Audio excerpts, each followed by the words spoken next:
Okay, with that being said, so I'd like to call to order the Public Health and Community Service Committee meeting on August 31st, 2023 at 8:33 a.m.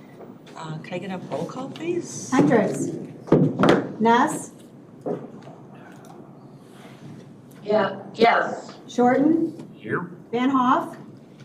Wagner. Here. Althoff. Yes. Von Bergen. Here. Could I get a motion to let member Ness in? I'll second it. Okay, Kelly, and seconded by Pam. All in favor? Aye. Opposed, motion carries. Okay, so minutes for the Public Health and Community I'll Service. make a motion to Thank approve you. them as presented. Thank you much. By Pam and Kelly, all those in favor? Aye. All those against? Motion carries. So next on the agenda, we've got public comments. We have one, Ms. Dawn Mueller. Where should I stand for this? Good morning. Good morning, Chairman. I'll let you know when you get to 2 minutes, and then we'll wrap it up in 3 minutes. Thank you, Pat. Good morning, Kelly. Morning. Good morning, Lou. You're out there somewhere. Thank you. Everyone, my name is Dawn Mueller. I'm pleased to speak with you the few minutes that I have. I wanted to speak with you regarding the appointment that is available to the McHenry County Housing Authority Board. I had hoped to interview before you today, but there's been a miscommunication, which I admit is on my part, and so we'll perhaps have to reschedule that. But so I'm speaking at public time to introduce myself just briefly, and I'm pleased to meet with you individually in the next several weeks before the next meeting, and we can have a formal interview then. As folks who have known me for a while know, I am a born and bred McHenry County resident. I grew up in southwest Coral Township on farm and went to Riley School for my Little People's School and for high school at Marengo High School. I later attended NIU and obtained a Bachelor of Science degree in physics and went to work at Fermilab for about 5 years, working as a physics research assistant on a proton, anti-proton collider detector there known as D0. I then was very severely injured in a car crash and suffered head, neck, shoulder, and spine injuries such that I am dealing with those yet today. However, I did try to continue my career. I intended to get a doctorate in physics, went to the University of Iowa, worked on a spacecraft mission with the group of James Van Allen of the Van Allen radiation belts that encircle the Earth. But my injuries became severe, and quite a number of things happened that obliged me to come back to Illinois and to McHenry County. I had a very major reconstructive cervical spine surgery in 2015. That's 2 minutes. Came to McHenry County to recover and rehabilitate at the Northwestern Medicine Neurorehabilitation Clinic in Crystal Lake and the recent Northwestern Medicine Health and Fitness Center in Crystal Lake with their physical therapy department. I have crashed through all of your social safety net and I've found all the holes.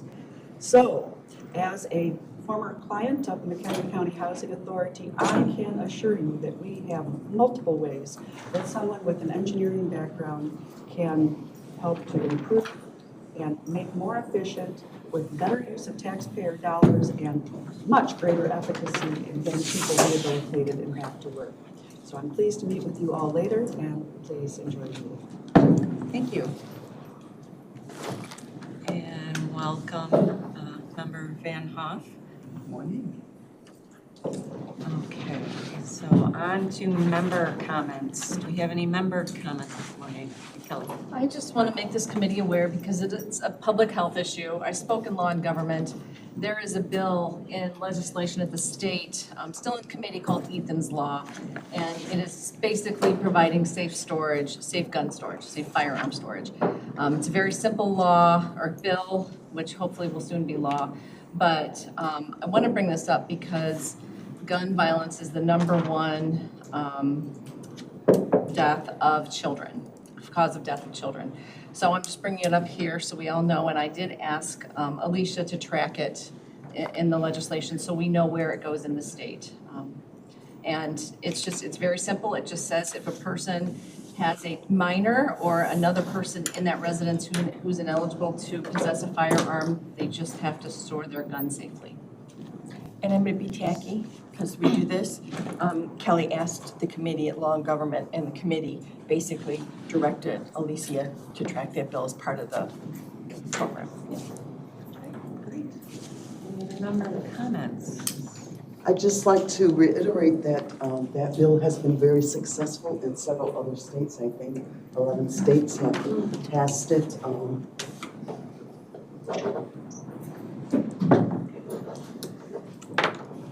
Okay, so no other member comments, then let's see.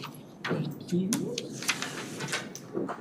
New business, and I don't see anything under new business, so we'll move on to the routine consent agenda. Is there anybody who would like any items removed? I just have to abstain from 6:3. So we should remove that one. So could I get a motion to continue with 6, 1, 2, and 4? So moved.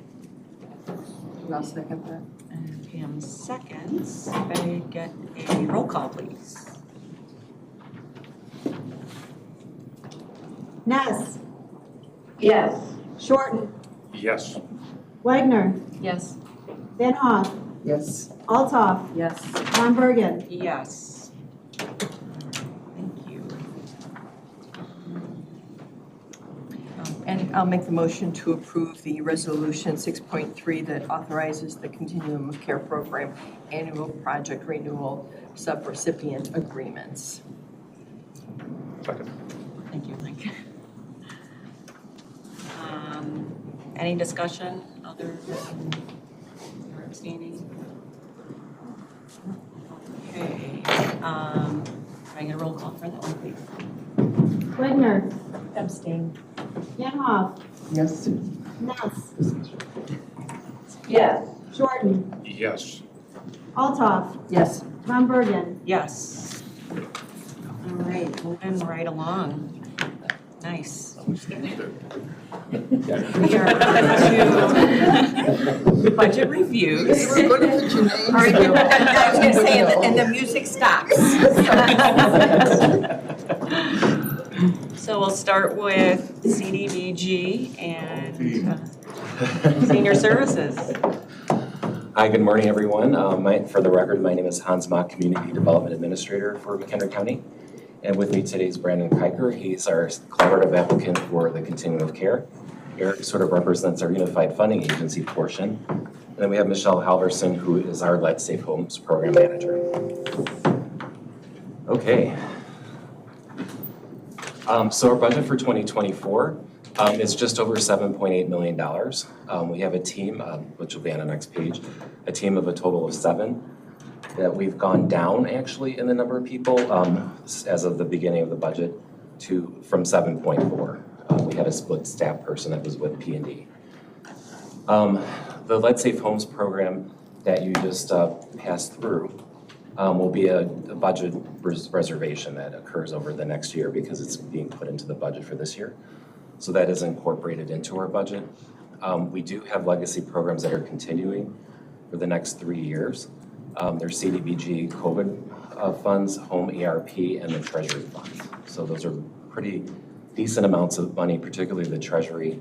There's $1.8 million out in a public notice right now for affordable housing or workforce housing, as we call it, development. And then our planning grant for the COC was increased by HUD by $20,000, so it's $50,000 now. So that definitely was a needed increase because Brandon has an awful lot of responsibility working with the COC. I do want to talk a bit about our programs because we're a bit different than a lot of other communities. We have a wider variety of programs than almost every community in the region. We have our typical ones, the Community Development Block Grant Program and home programs. Those you see mostly in counties. Those are the two that you would commonly see. A few of our communities are continuum of care leads like Lake County and DuPage. And so they act as the lead organization. In other cases, it could be a nonprofit such as Suburban Cook. So that's a little bit different setup. Continuums can be set up in many different ways. We also manage our community's homeless management information system, and that's Joe Davis, who's not with us today. He is our lead on that. So we have the separation of duties of the COC with the data, with the financial management, and with the planning efforts, just to keep everybody kind of in different modes there. And then from time to time, we have other grants and planning projects. We have had funds, for example, for assisting businesses in the community. So we doled out close to $1 million in funds through COVID relief funds that came through the state and through CDBG. But what makes this a little different here is the Let's Safe Homes program. We're the only one in the region besides the city of Chicago that has that grant. The Unified Funding Agency, we're one of 14 in the nation. There's about 550 COCs, and we're the only one in the state. And then the Senior Services Grant Program, that's local funding. They do have these programs throughout the state, but it's a pretty uncommon one for our group to manage. And then, as I mentioned, we have some programs that are continuing on, such as Home ARP, CDBG CV, and the Treasury funds I mentioned. So as I also had mentioned, our team has decreased in size, so we're just a little bit more focused here. But this is our listing of our team members. Faith Taylor's our senior CD specialist, does a great job working with our group. And as I mentioned, Joe Davis and then Bianca, they're working from home today, are the other two CD specialists. 99.1% of our division's staff salaries and administrative costs are federally funded. So it's a pretty high amount of that. The Senior Services Grant Fund, the $1.645 million, which hopefully we will increase at some point, is also part of our group, and that's not anything that we take administrative costs directly out of. State law does not allow us to take administrative costs out of that, so we have to throw in a little bit of general fund to pay these guys. And so here are some of the costs that we have. We have planning, we have grant administration. We encourage our staff to be trained and up to date on all of our grant programs that we manage. So 0.45% of our budget is dedicated toward training and conference attendance. We would like to develop leadership in those areas, especially with the National Community Development Association and NASED. So those are trade groups that work with community development projects and things like that. Things like supplies, we provide technical assistance, or in some cases, we hire out for that. We haven't done that in quite some time. We do site visits. We, as we mentioned, have a wider variety of programs than most other communities. But some of the other things you may not be aware of, like CDBG can be used to apply for other federal grants, as long as it's something that you're working on in your consolidated plan. We support local agencies for administration grants in some cases, so non-for-profit resources would be an example of that. So they come in annually and talk to the CDHD Commission about what they've done. The goal is to train nonprofits on how to better manage and seek grant funding so they could build capacity at those organizations. We do required annual and 5-year plans. So one of the things we'll be working on as a goal for next year, which I'll cover in a second, is the development of our next plan for 2025 through 2029. And what that plan will probably look like is bigger projects, less projects, if that makes any sense. And then, as I mentioned, over $7 million of our budget is grants or contractual assistance to county residents. So it'll be direct assistance that's being provided. Before I go into the questions, I do want to just talk a little bit with the goals and highlights, and this will be updated for Adam's presentation next week at PED. So for the highlights for this year, there's some revisions. So we did We will be finishing the county's plan to end homelessness by the end of this fiscal year. We have implemented revised CDBG policies and procedures for homeowner rehab and procurement. Michelle had a lot to do with that. We will be completing our small business transformational grant program. We will be revising and probably presenting to this board the county's analysis of impediments to fair housing. We do have a draft of that complete already that we need to go through review on. And then we did present at the National Community Development Association on becoming a UFA this past January. For 2024 goals, we want to explore respite housing planning. That's something we brought to this group a couple months ago to talk about seeking funds from the state for that program. We want to participate in leadership, as I had mentioned, implement our neighborhood revitalization strategy areas to attach to our next plan. Those will be in Harvard and Woodstock. We'd like to seek more funding for demos of abandoned properties. We love doing that. We have the Kool-Aid guy on a wrecking ball thing.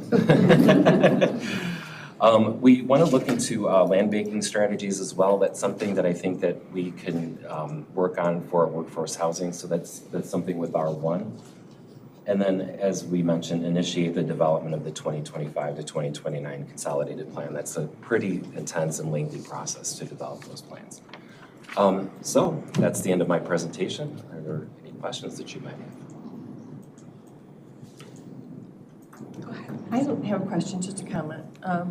It's amazing to me, who's been involved in government for a long time, how 7 people can do as much as you guys do. I mean, every little task force we put together or working group we put together, any kind of outside outreach, everybody always says, well, we have to include, you know. So it's just noted that you guys do a remarkable job doing your normal jobs, and then everything else we pile on top of it. So, thank you. No, thank you. Seriously, you guys do remarkable work. Thank you.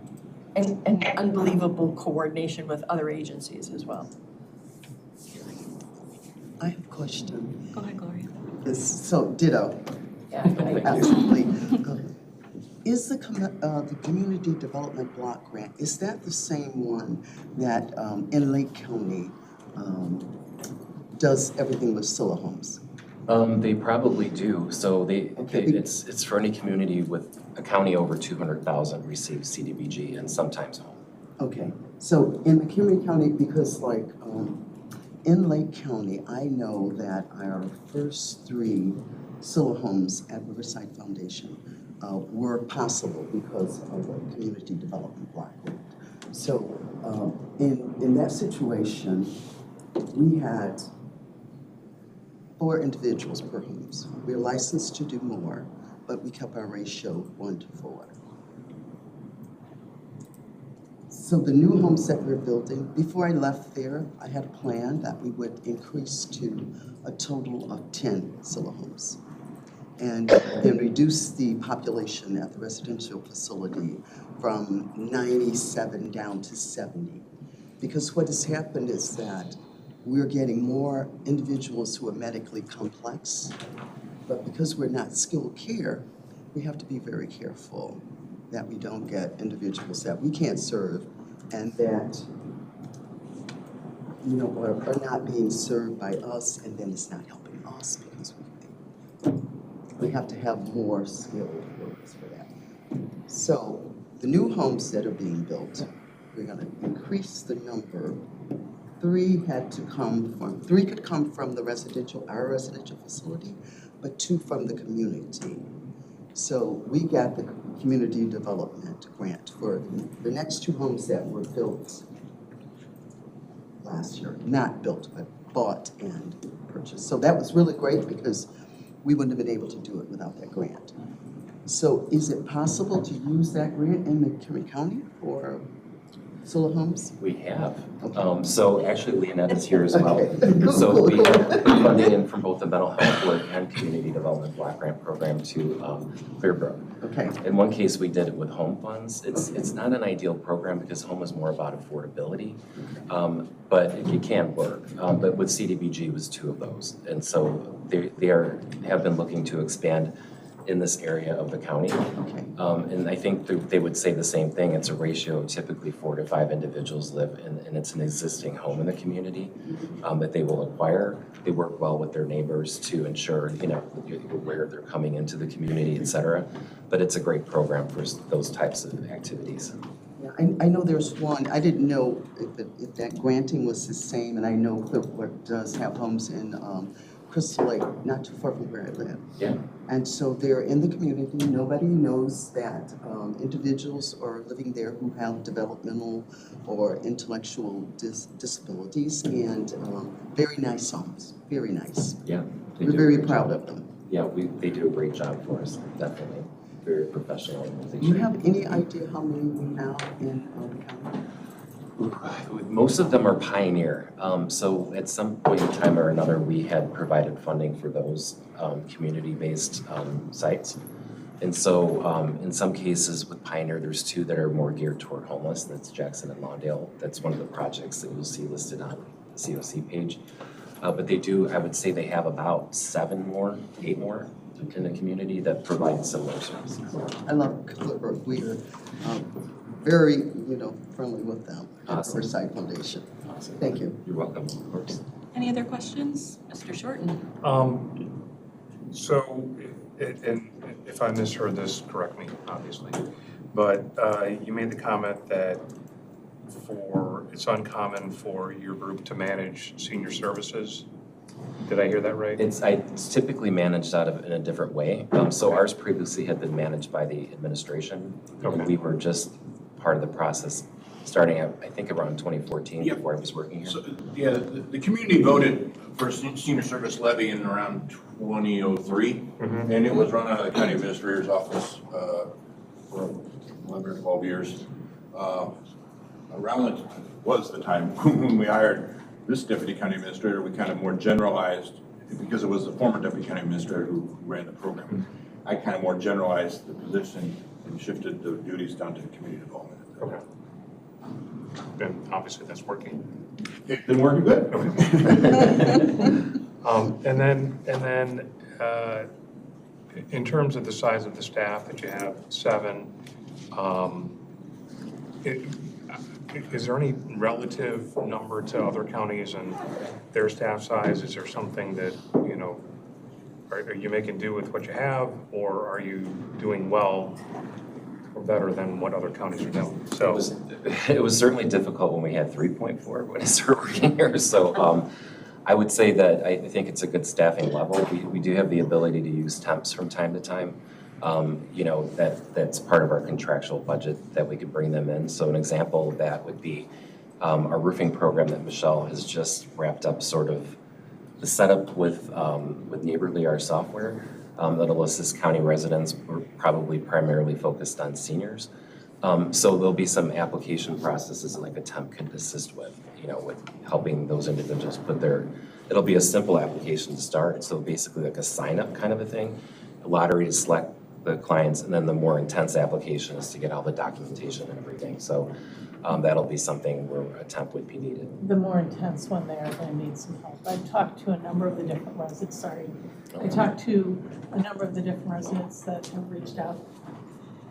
And I've talked to them, and they're concerned about their computer usage. And I know my mom is pushing 80, and it's hand-holding to get her to open even an email. So I went to Hunt and said, I'm going to need help. I cannot help 20, 30 people figure out how to, because the first one, the pre-application is 7 questions.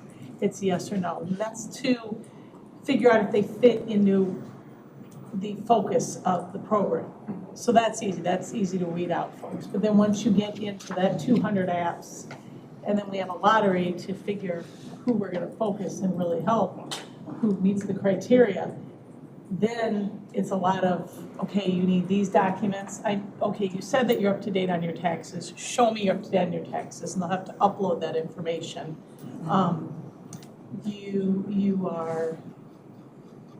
Your property is up to date, you don't have any liens on them. Show me that information. You'll have to upload it. And rather than have paper copies, I came from the IT industry. It's a lot better to have it on there where if anybody needs it, they can grab it. But that's a deficit for folks that are older. And I'll be honest, it's a deficit for even middle-aged folks, because the younger kids can really get in there and do their thing, whereas the rest of us are like, Who's middle-aged here? my 18-year-old, I'm constantly going, what am I supposed to do here? She's like, oh, give me your phone. And she'll do it. Okay. Thanks, Just click until it does something. What I've gotten to the point in my life where the kids don't come to me to ask how to fix things, I Yes. give it to them and say. And I was in IT for years, and it's,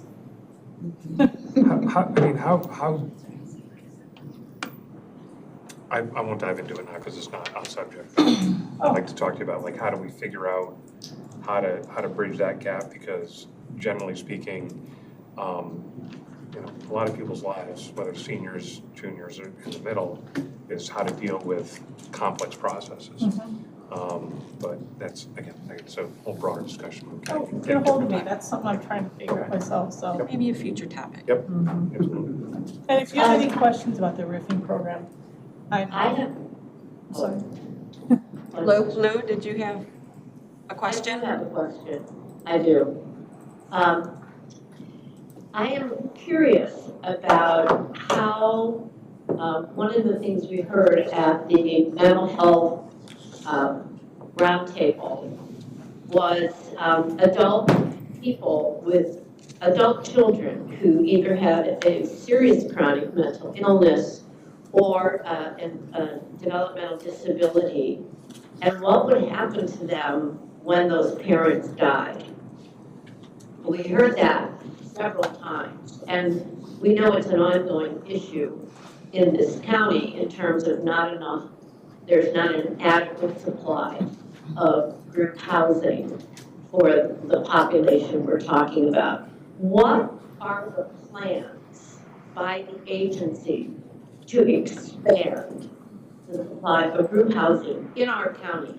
So in other words, a family doesn't have to send their adult child to Cairo, Illinois. They would prefer to have their child closer by to visit them and check in on them. So what are the plans for that? And who's doing it? Yeah, so I can help answer like part of this, is that Pioneer currently is not expanding any group facilities. In fact, you know, they did relinquish one of them that was in Marengo that previously provided that type of support. As far as expanding services though, Thresholds is actually backed out of the group home business and revised their grant to be independent housing in the community. So they took the same number of beds that they had and they converted it over through a grant amendment with HUD. And then we, of course, are the UFA, so we were able to negotiate that with HUD for them. What has expanded actually is the state has provided additional support to the COC. So roughly $850,000 new dollars came into the COC program from the state. We've never received that type of funding in the past. So that will expand the number of permanent supportive housing units to assist residents with, you know, and then typically that organization, Lou, would be Thresholds that provides permanent supportive housing that has sought those funds. They're working in this case with AID as well.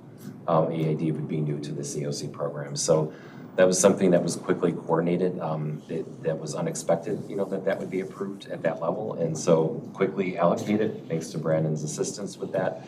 Not a program that I mentioned up there only because we are not the unified funding agency for it, but we assist in the planning process for it. So that has been the expansion. I believe it's 20 beds that they're requiring out of that. So it's going to be more community-based housing rather than group homes. And so the other part of that, Hans, in talking to Thresholds, some of those apartments are in dilapidated apartment complexes with bug problems and health environment problems. And I know the municipalities have first in and the Board of Health. I know it's complicated, but I don't think it's a good idea to put people with mental illness or developmental disabilities in apartments that are substandard and then use our money to pay those rents. And I would like the participants on the COC actually be committed to safe, decent housing when we do these projects. Yeah, Thank. oh, go ahead, I'm That's sorry. all I have to say. Yeah, and I can add a little bit to that. One of the things we are able to do under our grant funds, and this would require that landlord to accept a lien on their property, is we could provide CDBG assistance to rehab units that may be, but they are supposed to meet quality standards of HUD. So that's something that we can go back to them and ensure that they're verifying that they meet the quality standards. So that would be something that part of our, again, our planning process is ensuring that they meet those standards. So we have discussed the idea with thresholds of, you know, perhaps considering that with these landlords, that they could come in and work on a rehab grant. It doesn't sound like the one, there was one in Crystal Lake that they had worked with that probably wouldn't be a good option. But that's something that we have brought up. In fact, that was something we offered up when the pandemic started too, because we needed units, and we were able to make that offer to the community, and we didn't get any bites on that, but I agree that it should be safe and decent housing. We also encourage our COC participants to, when we do these developments that are, like for instance, Taylor Place and McHenry, to try to latch on to those too. Maybe they get 2 dedicated units or something out of it. That would be newer housing. So it's always a constant battle between, you know, just not having enough housing stock, period, and needing more rentals. Thank you, Hans. Are there any more questions regarding the budget directly? We're here for the budget review. While I love hearing about all the great projects Hans has, we need to stay focused. So I'm actually looking at your main budget, and it says that there's going to be 1.3 million, almost 1.4 million less in CDBG. Are you expecting a reduction of money coming in? The reduction would be due to the CV funds having been spent down. So we're at about 77% spend down of that initial $2.2 million. So it's the COVID funds that are just winding down. The final projects in that are going to be affordable housing. Okay. And so it'll be developments that will need to occur in the future, and we have 3 more years to spend them. And then also in senior services, I was just looking at the contractual services. So they're going up 22%. Just wondering, what is that increase? Under contractual. That would be 4,400. So that would be 442300. That's the grants to agencies. So that falls under the 4s, as we call it. That goes under the contractual category. It's odd to see that it's showing an increase, but it probably has to do with. It's the increase in the tax. So it's directly, so what they said earlier, it's, The charge. the 2 million has to go down into contractual Oh, got services. And then the difference is the operating transfer in from the general fund to cover their ad. I understand, it's in and out, got it. Okay, thank you. Never I would not Should have know looked at that. it together, not a separate thing. That's all I have. Okay, wonderful. Well, thank you, Thanks, everybody. everybody. Hans. We appreciate it. Just while we're transitioning for your next group, Hans and Leonetta and I had a meeting a couple weeks ago with Pioneer Center on the subject of homelessness, and we've all been eager for them to kind of transition to be in a full 24/7 shelter, and they are making that movement now. They had 55 people in the shelter on August 18th, so they're doing better of opening the doors wider also. That's Pat's, right? Yeah, that's right. And then we're going to be meeting again at the end of the month on site with them and with the police social workers and the Chiefs of Police Association. So we're trying to connect the law enforcement with how to deal with after hours homelessness. So do we have a consensus Yes. to move this forward? Yes. Yes. Okay, wonderful. So next we have the Regional Office of Education. Good morning. Good morning. Thank you for joining us. So Carrie and I, we didn't have time to meet before, so we were partnering with the budget. So we are, first, is there any questions before we get started? Okay. So we were just discussing for FTE, the county funds the truancy officer, we have a licensure officer, and we have an admin specialist. There used to be under the county through a grant for the assistant truancy officer, but now the state has provided funds to the ROE that I can take that person back and pay for that salary out of the ROE ISC grant. So the FTE is lower that you see at the bottom. Do they have? So your department's a little unique because they had for the past 10 years, I believe, a drug-free community grant, which funded one of those positions. And it's all within the general fund, but it was in a different division. So this is just your regular, so on the org chart for the FTE listing, it would just be that middle section. Do they have this? Yes. Okay, just making sure. All right, and then for the drug grant, that's closing out on September 30th. We do have a coordinator that will complete some activities for schools in the last 2 months. And the remaining funds, we're going to purchase all curriculum materials that schools can either have or check out from the ROE that will be primarily used in health class and or driver's ed class, all around learning tools that are hands-on, physical activities, goggles that will simulations that could be to show students the effects of being impaired while driving, whether that is under the influences of marijuana, opiates, or alcohol. So all of that are hands-on activities that we are going to be supplying schools with any funds that are left over. So I'm working with accounting to purchase those items and send those out right now. So there won't be a drug grant coordinator after September 30th as well. Is that program stopped by the state of Illinois, or are you just choosing not to apply for the grant? So it was a 10-year grant, and this is the 10th year ending, and there is not a way or a grant to roll over into or apply for again. Got it, thank you. We are not abandoning the program.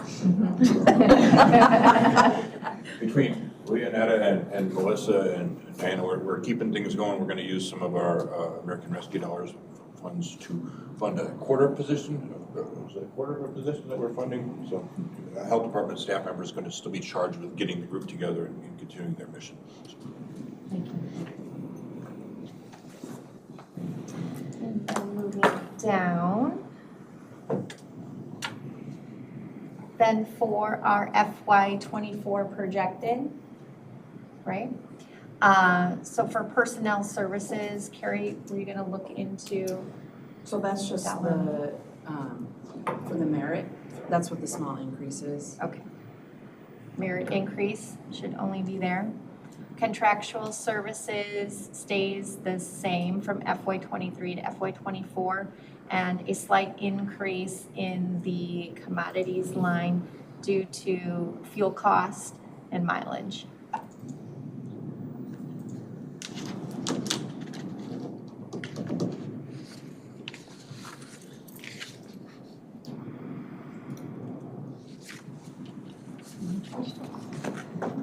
We're simple. Go ahead, Kelly. So, thank you for this. When you first started, you and I met, and we were talking about the different things the ROE wanted to do. And you had talked about training and increasing training within the ROE, because right now the schools kind of do it. I don't see that on here, so I'm just wondering if that's still in the plans, or? Yes, so most of our funding comes through the state, through the ROE ISC grants, our Safe School grants, and things like that. So we also have professional development dollars that I can appropriate from the ROE ISC funds, as well as all of the licensure fees that are gathered by the state for anybody that's a McHenry County person goes to our go to our funds for professional development as well. So that is all utilized as well. We also are a part of what's called the SEL Hub. So anything that's going to fall under social emotional and school safety, we get about $70,000 a year from that. We get about $100,000 through the licensure fees and whatever we can appropriate from the ROEISC dollars, which usually is about $80,000 as well. Due to being very fiscal conservative last year and not, just learning the cycle of a whole year, I had about, about $100,000 out of the ROEISC that I could just pay back districts for professional development reimbursement and social work salary reimbursement last year.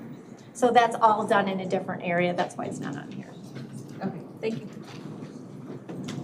Any other questions? Wonderful. Well, thank you for coming in. Thank you. Certainly appreciate it. So do we have a consensus to move Yes. forward? Okay, thank you. Thank you. Okay, next up, we have the Veterans Assistance Commission. Hi, Mike. How are you? Good, how are you doing today? Wonderful.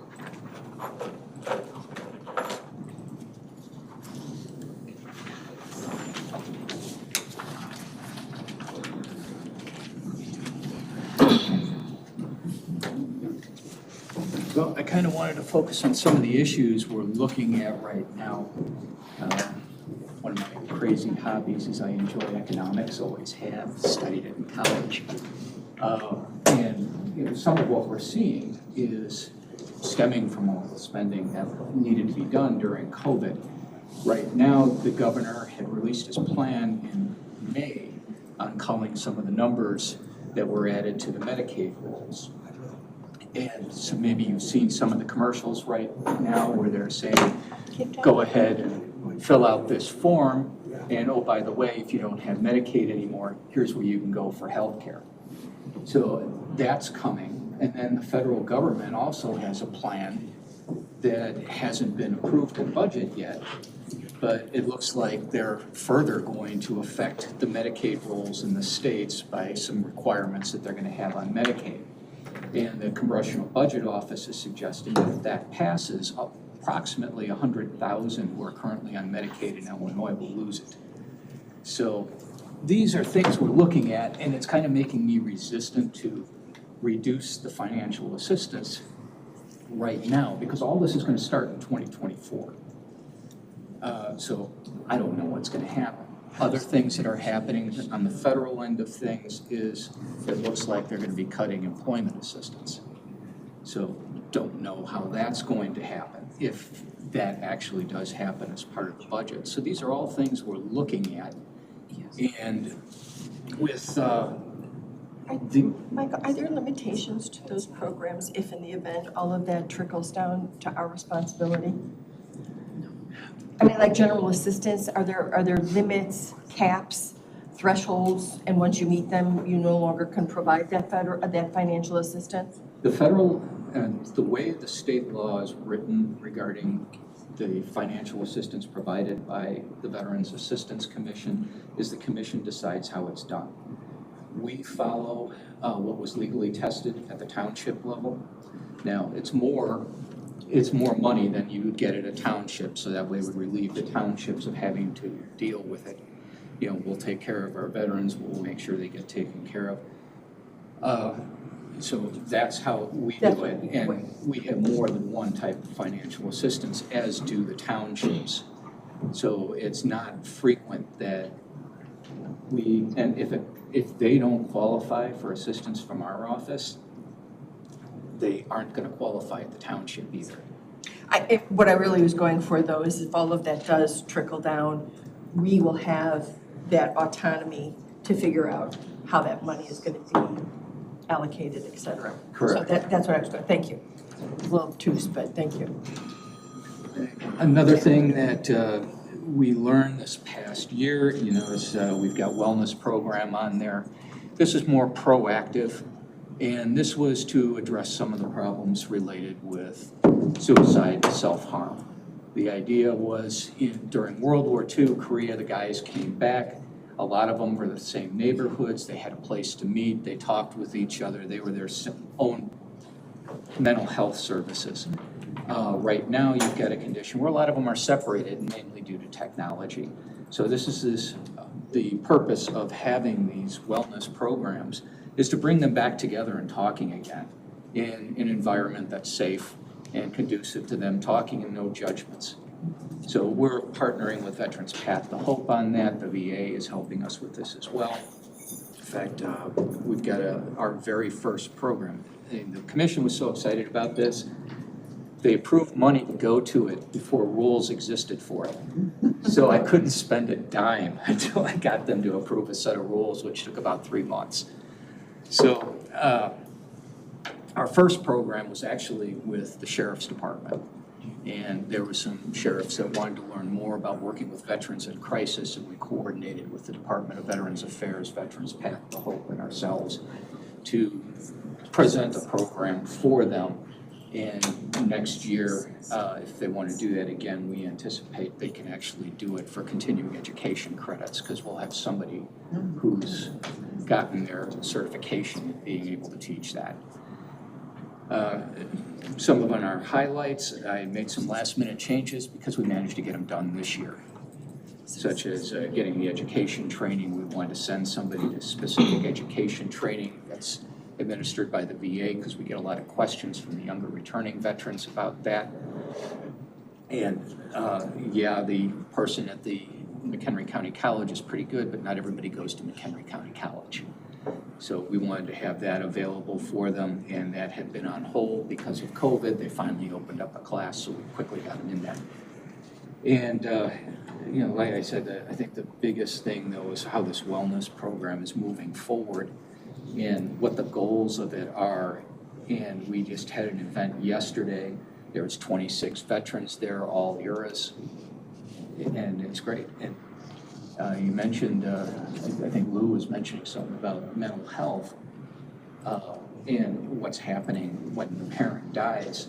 I'm helping a friend deal with that right now. His father, World War II and Korea War veteran. He served in both. I don't know what was wrong with him.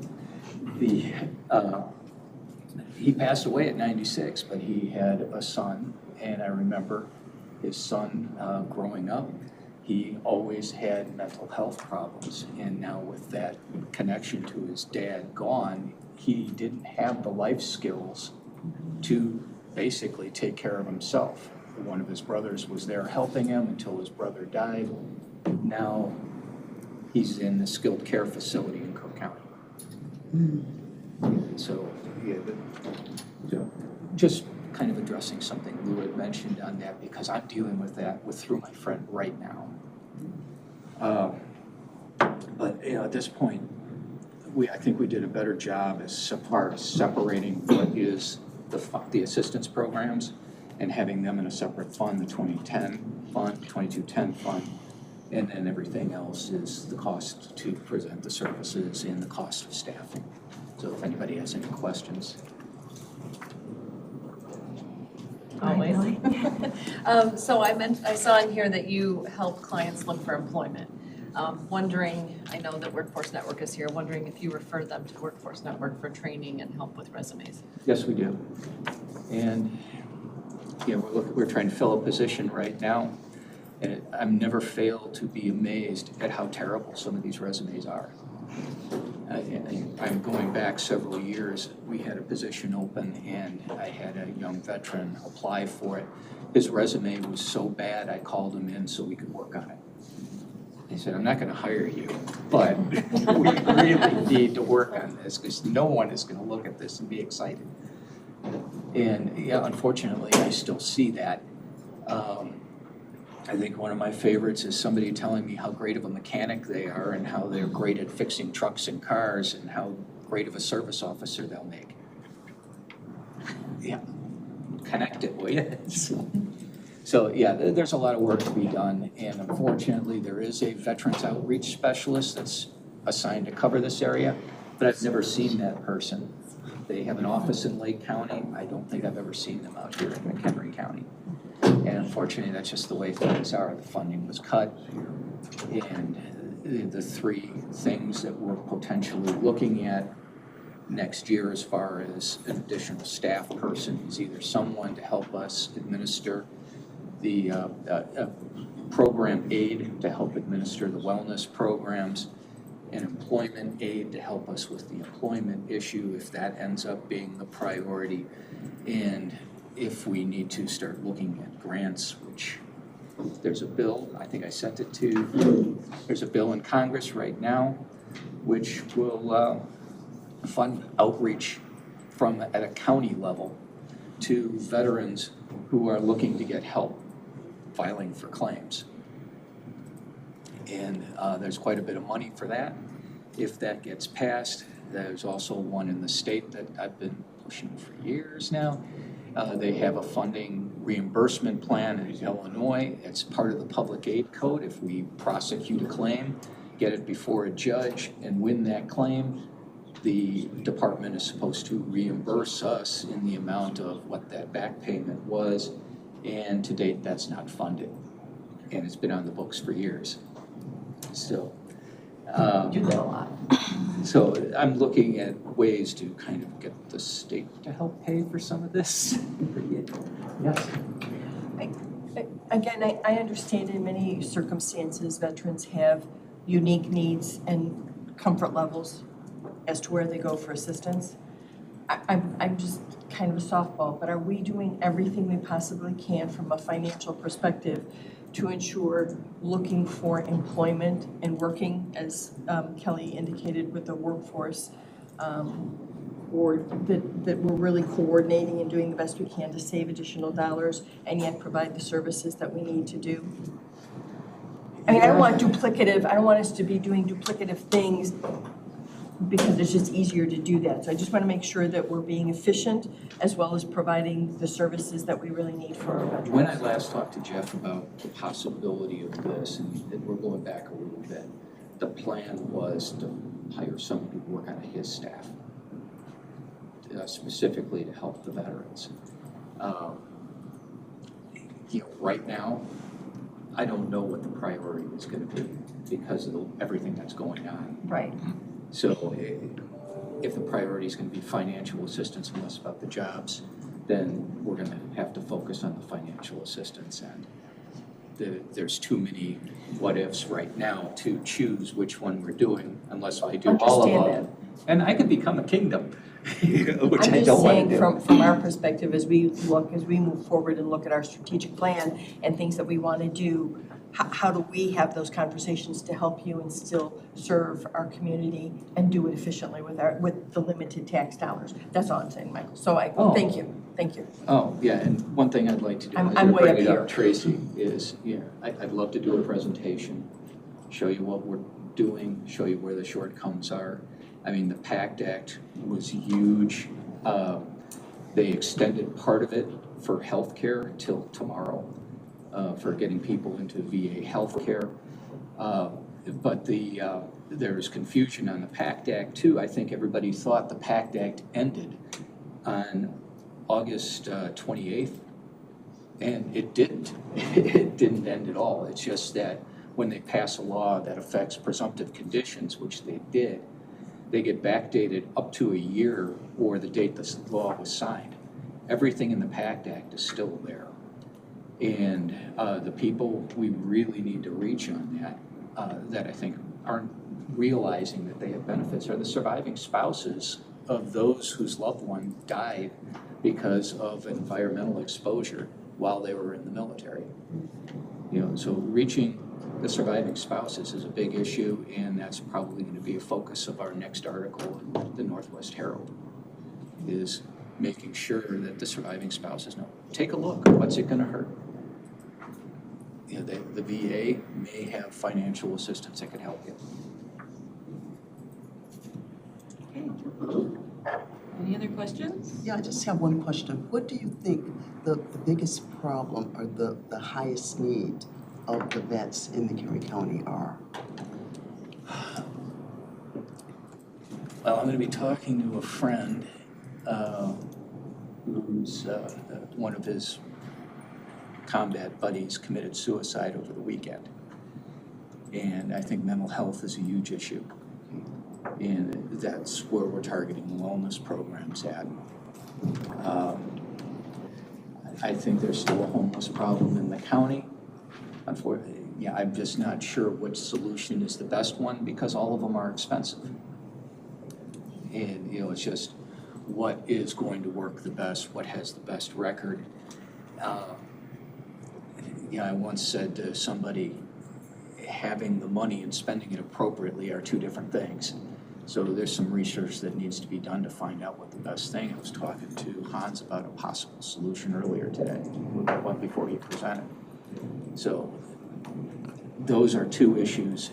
Employment, I think what's going on, what we're going to be starting to see is the people who were receiving aid under COVID, that money's all but dried up right now.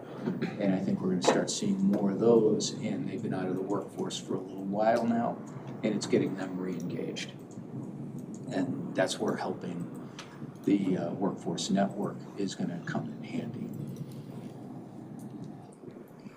And then unfortunately, I do have some that just flat out told me they don't want to work. So. Yeah, and I don't want to get too far from the budget discussion, but. Well, this is all budget because these are things I have to consider moving forward. I'm saying this as a preface to Tracy, but I'm kind of scratching my head because in Lake County, the intermediate care facilities, they take the lead role in developing the SILA homes, the Community Integrated Living Arrangements. That's what that stands for. So if an elderly couple, say, have a child that has an intellectual or developmental disability. What's that, Lou? That's Lou. Oh, no, I was just coughing. Oh, yeah. Oh, I'm glad you're feeling better, Lou. So what they do is they plan for what's going to happen to them when they die. They plan for their child. So some of them will keep their child or their, relative in the home as long as they can, and then maybe get them in a facility. They get on the PONS list, and if a home becomes available that they can get in, they're in line and they can go there. But it's under DHS, so you're not going to have a home that has bugs and things like, all of these problems would be solved. So, like for instance, the SILA homes that Hans mentioned, Clearbrook has that. Clearbrook does not have a residential facility in McHenry County. They have a number of SILA homes in Lake County, as does Glenkirk and other. And so all of those homes are under DHS. They are licensed, they are inspected, they are funded. And so in McHenry County, that should be Pioneer Center that's taking the lead in SILA homes. Some of these issues would be solved. So I don't want to get too far off base, but I think we could be doing more. I don't disagree. The money is available on the state level, so all we have to do is. From the perspective of caring for veterans, which is what I have to focus on, and it's veterans and their families. And do they occasionally have a disabled child? Yes. Absolutely. And we do work with that. There are other state programs, such as a savings and estate program that's done by the state, where they can put money into this program, it's exempted from taxes, and it goes to their kid. And it escapes me what it's called right now because I think of it only when this topic comes up, and then I have to look it up. But there are programs like that to take care of that. There is an ABLE account where. ABLE. Okay, so with the ABLE account, it used to be that individuals who lived in residential facilities could only have $2,000 in their trust fund. Yeah, it's the same thing as Medicaid. So what happened is that when residents started to get these stimulus checks, and they quickly got above that $2,000. We had to look for ways to spend the money. So we buy a mattress, buy a TV, buy whatever. They still had money. So Tennessee and some other states had adopted ABLE accounts. So recently Illinois did. As an administrator, I learned how to do this because it's a really, it's a hard program to learn. But anyway, you can do it. I did it with all of our residents who were their own guardians, and with family members who were guardians. A lot of them were elderly, did not know how to turn on the computer.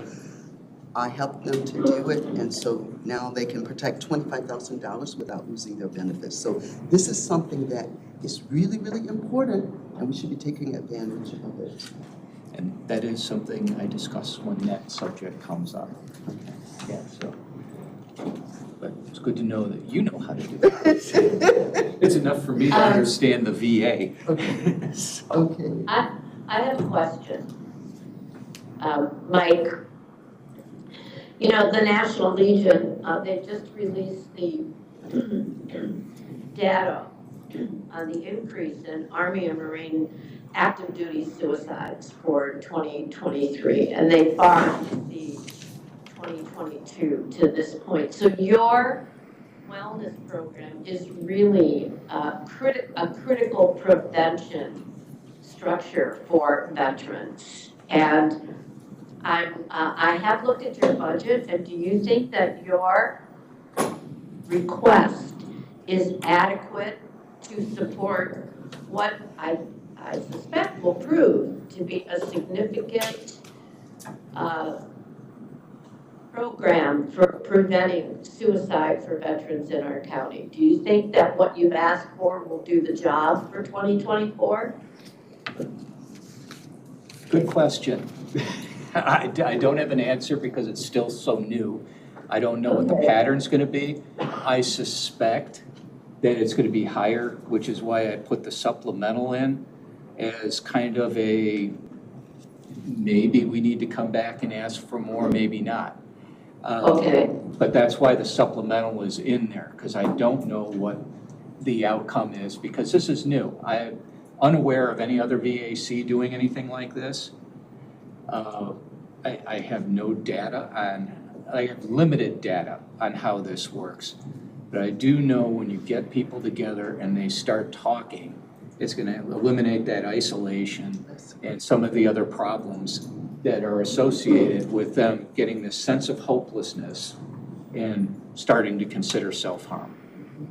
Yeah, That's what we're I trying to appreciate that. Thank you. And the other thing I do want to say, while I think networking to other county agencies and when we can is so important, veterans are resistant to anybody who's not a veteran.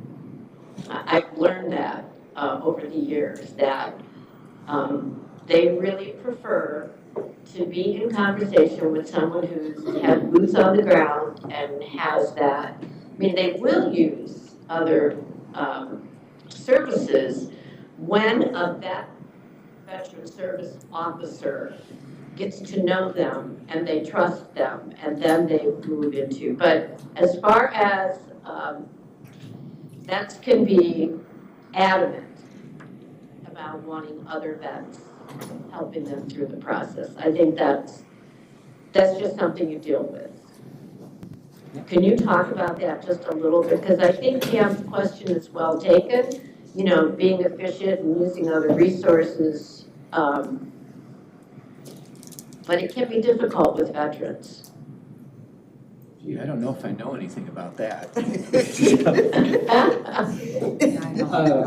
Yeah, and I think it gets back to life experience. You're talking about 20-somethings who got out, and their life experience is incredibly different from the typical college student who got out of high school and went in there. I'm not saying, I'm not trying to diss a well-deserving high school student who goes to college, but it's a different life experience.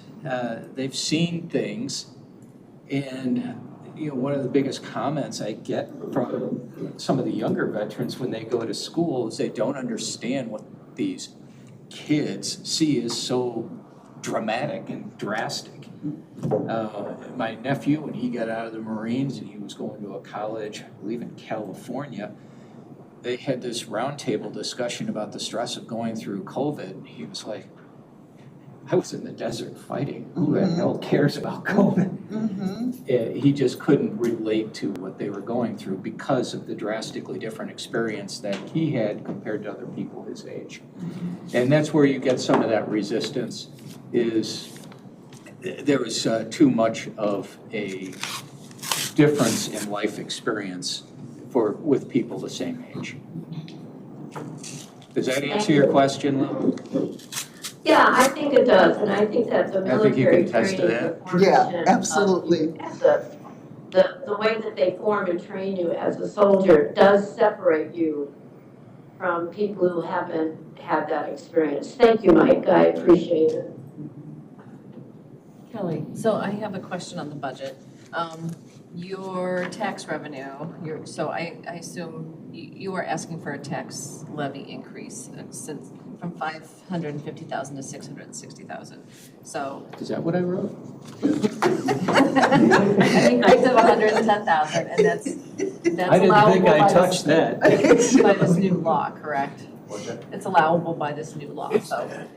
Yes, I mean, the law essentially suggests that the VAC gets to set their own. I think, Mike's, I don't know if he's being coy or not knowing.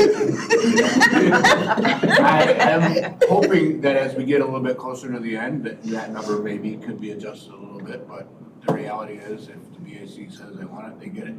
Well, I know it's needed. But we've never let them down, you guys have never let them down, and, there's money there. Yeah. So we may not need all of that. Okay. And I'm not interested in just spending money for spending's sake. I want it to be spent appropriately. The taxpayers of this county are graciously, forcefully giving me the money. I want to be respectful of that.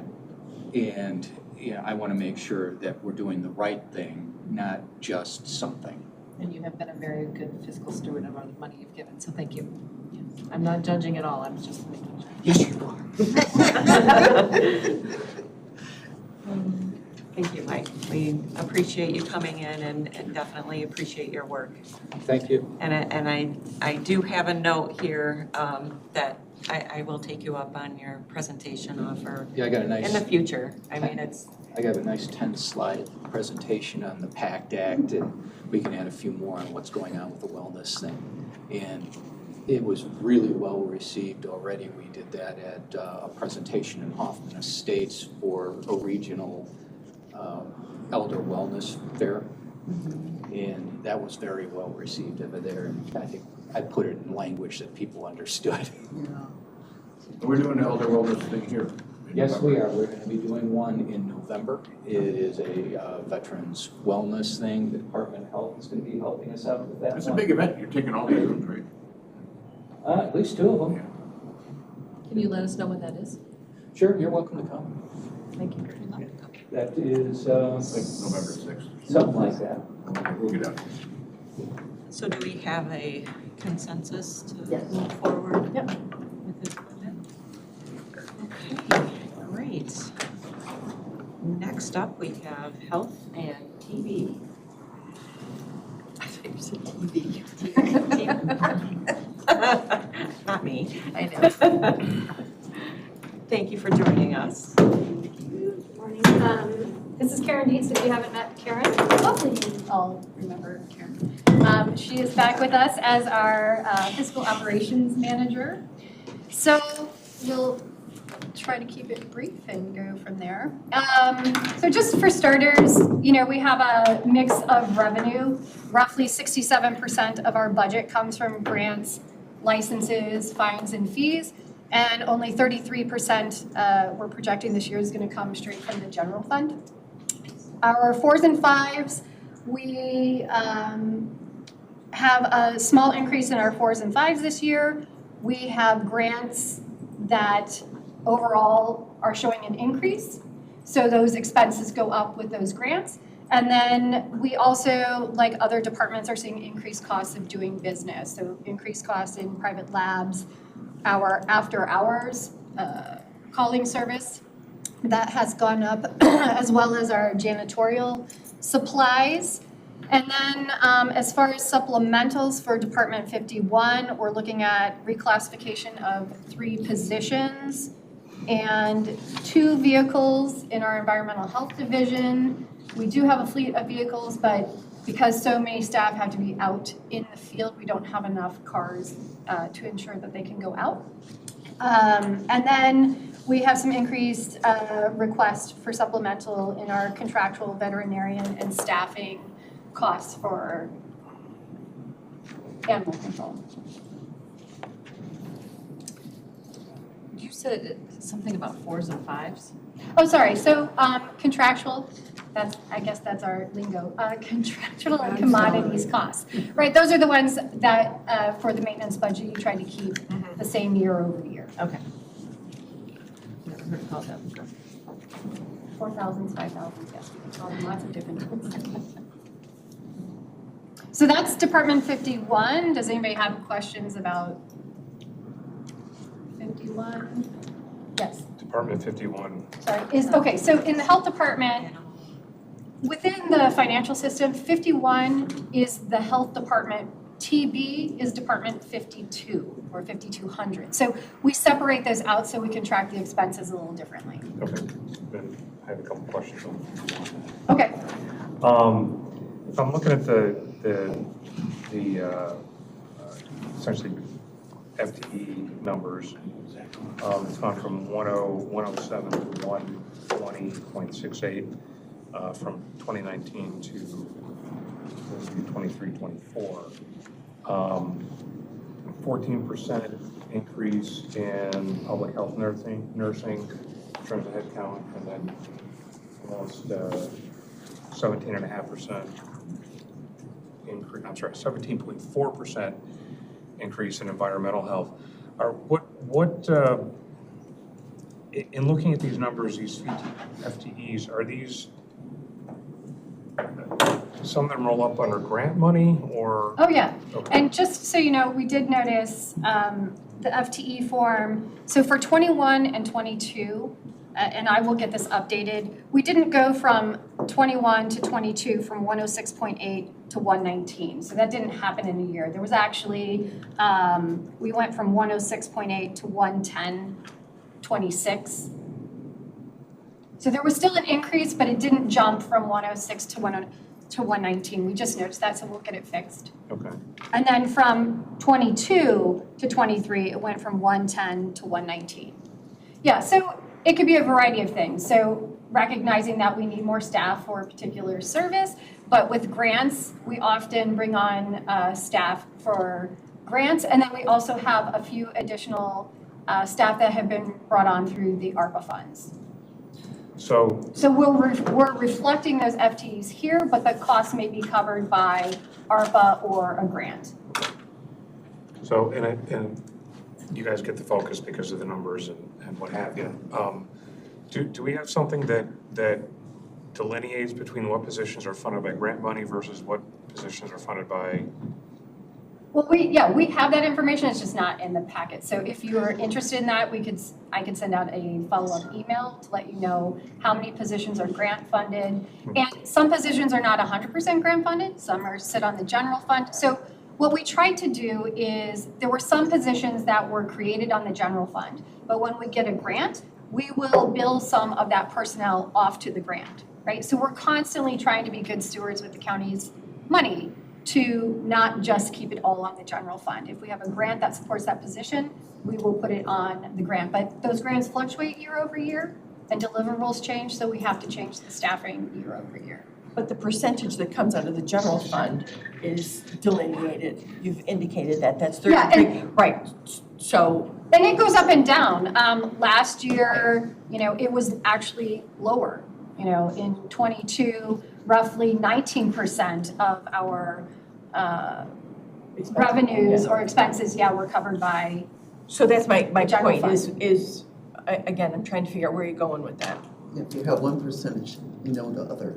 And when the grant ends, are you asking if we still keep those people on payroll? Right.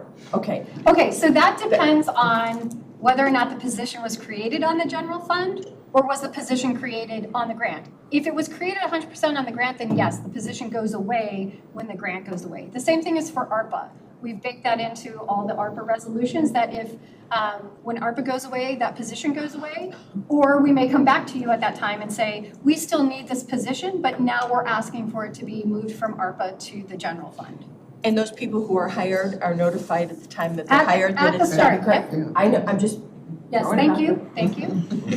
Yeah, so nobody should be surprised that like, they know that the funding for this position is covered by a grant or covered by ARPA. Okay, thank you. So I have a question concerning animal control. I know during COVID, the hours were shortened and you had to make an appointment if you wanted to go and adopt a pet or see a pet. Have the hours been increased to full-time, 8 to 4:30? We're still having people schedule appointments, correct? We still have them scheduled appointments. Okay. It's a lot easier to manage the people that come in, the number of the people. You know, we just had an event this past weekend. We might have had 6 families in there at a time. You know, we want to be very conscious of the public health portion of that. So we still do appointments. The only time we haven't added back in is Wednesday nights. And we're still trying to figure out if we need to do that. So we are back up to the same hours except for the extended Wednesday night. And if you're not aware, there's lots and lots of things that people can do online, so they do not have to come in. Yeah, I actually wanted to come in and look at a pet, and the hours were shortened, and you had to schedule appointments, and I know that you had some staffing issues also, and I wanted to ask about that too. I wonder if, like after the danger of COVID, we're kind of in a safer place now, if that would just ever be opened up again. Are you going to continue to do by appointments only for coming in to see the pets? I think for right now, we're going to continue to do appointments because it does seem to work well with the staffing that we have. We are 1 staff short still, just in general over at Animal Control. If we find that our adoptions, we're not able to move animals for adoption, then we will probably increase back to that Wednesday night. Okay. And as far as staffing? Specific to animal control? Yes. Okay.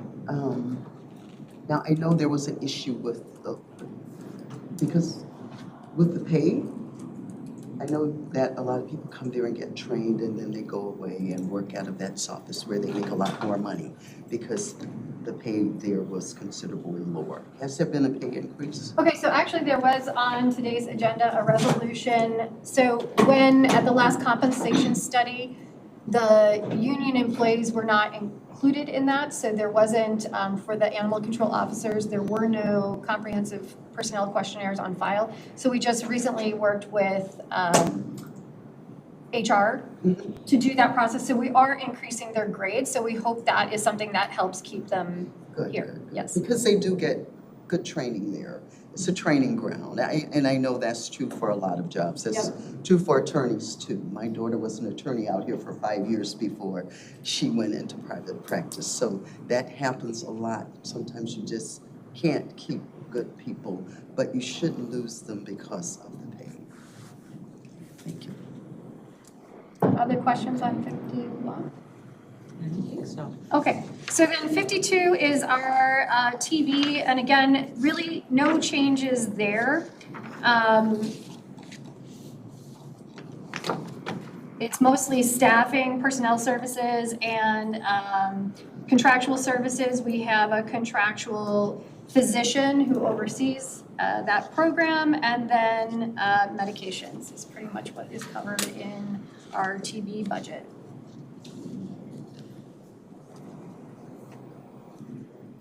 And that used to be covered by a levy, but we worked with the county, the levy went away, so the county is ultimately responsible for these costs. So while this is our projected budget, can't entirely predict what's gonna happen with TV. If we had a case that I'm forgetting my words, extremely drug resistant, for example, then, costs might go up and fluctuate, but we try to, it's pretty standard year over year. Does anybody have any questions about that budget? Thank you so much. Okay. Thank you. You're welcome. Thank you both.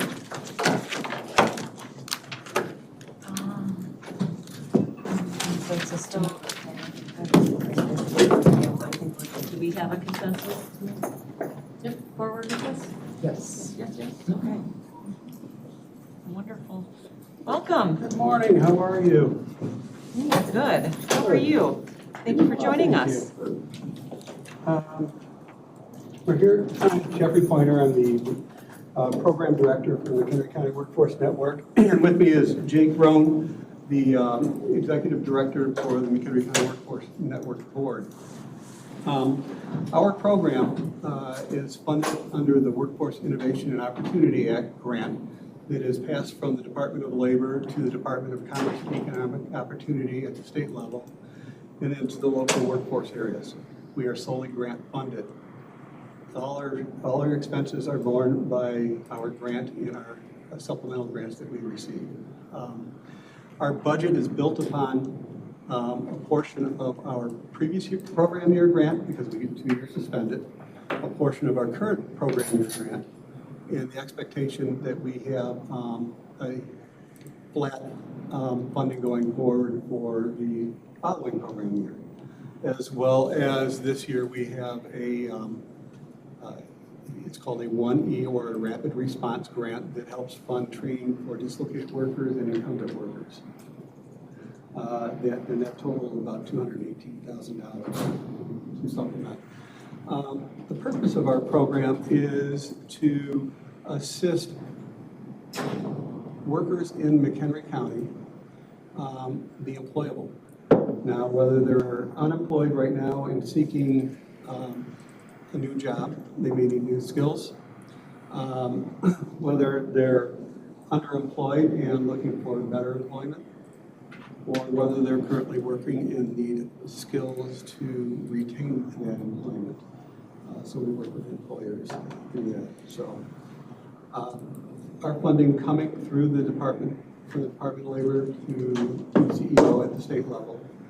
We do have some guidance restrictions that the policies are enforced by the McHenry County Workforce Network Board. Members are right now 24, and I believe 13 of those are from the business community.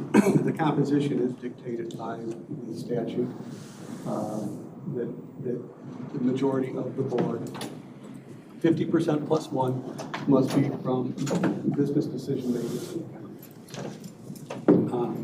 They set and enforce our policies and set and enforce our budget going forward. So our budget is built on that, and we have a self-contained budget there. Some of the things that we have encountered currently in terms of challenges for our program is recruiting people to the program, whether they're dislocated workers or low income or youth. And it's a double-edged sword. The better we do, the harder it is to recruit people for that. So our unemployment rate is in the range of about 3.6%. It's a little bit lower than a healthy level. I think they say 4%, because we need to be employment insured to improve and attract.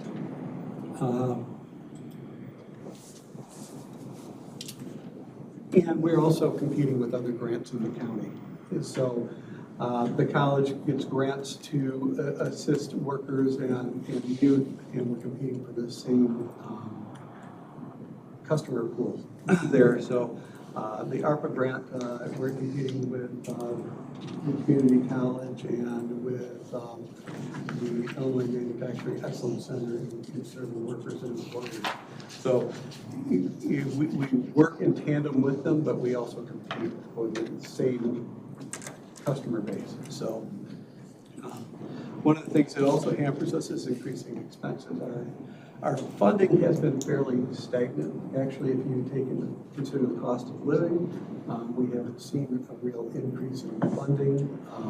While we received about $220,000 more in our program year that started July 1, that still doesn't make up for the $356,000 loss from the previous year, plus compounded by additional personnel costs as a result of the Archer study. And so I understand the retention and attraction piece of that, but it can have unintended effect. So we did reduce our FTEs by one with our reduction of funding last year. We held it without filling it with some personnel changes that went on in the county. We just couldn't fill it again with our funding. So with that, like I say, our budget's predicated upon the money we receive in the Workforce Innovation Opportunity Grant and any other grants that we so can garner, such as that Rapid Response Grant. Quarterly, we do our Workforce in Action newsletter that each of you get. And because it's only quarterly, we decided with last month we launched a postcard that did it. So we do have the one that will actually be emailed come Monday.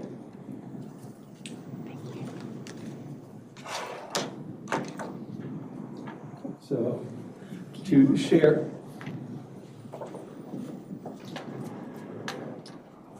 to share a story and keep our name in front of the people who we have support of. So we do mail this out to our county. We deliver it to our county board members. We deliver it to our workforce board members, and we mail it to our legislators, state and federal, at both their district office and their main office, so that it gets there. We email materials, but it's so easy to hit delete. But if this is sitting on the desk, it might get handed around. So. That's a great idea. Anybody coming to your office tomorrow?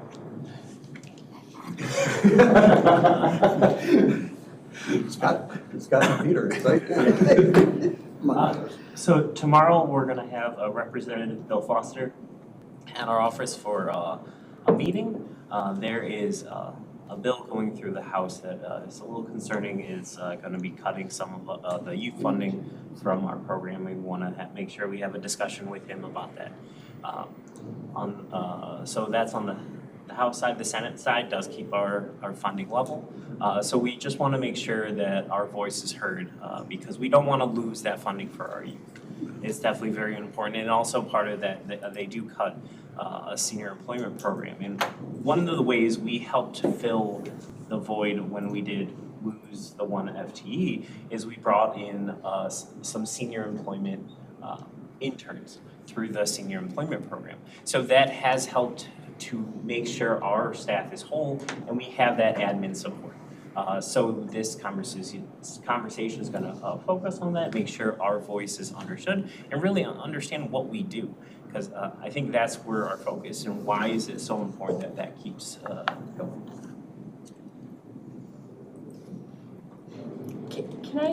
Can you talk a little bit, obviously somewhat personal here, but can you talk a little bit about the amount of data that you also compile and have and share and make available and how important that is? Yeah, definitely. So as part of the Workforce Board, this is one of the big kind of pieces that we try to help employers understand is we have a ton of access to data, employment data, we call it labor market data.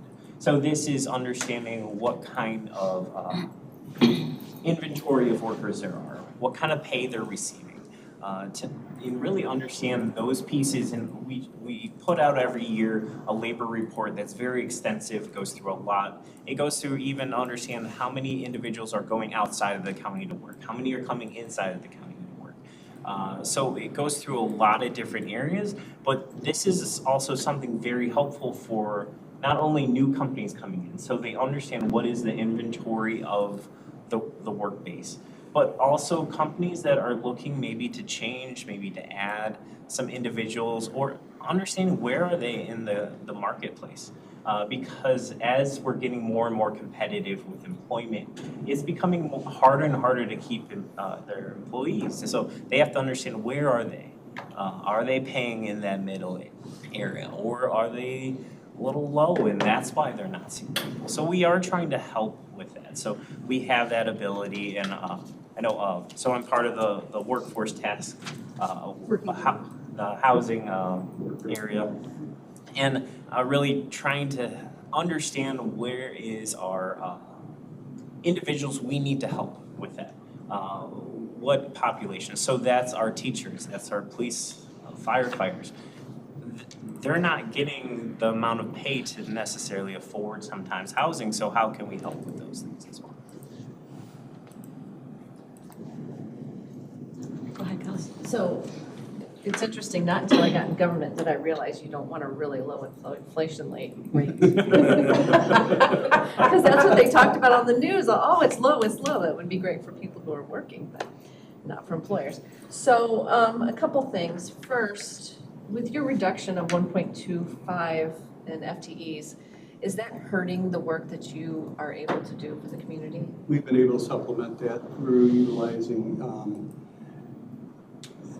utilizing people from the Senior Employment Community Program.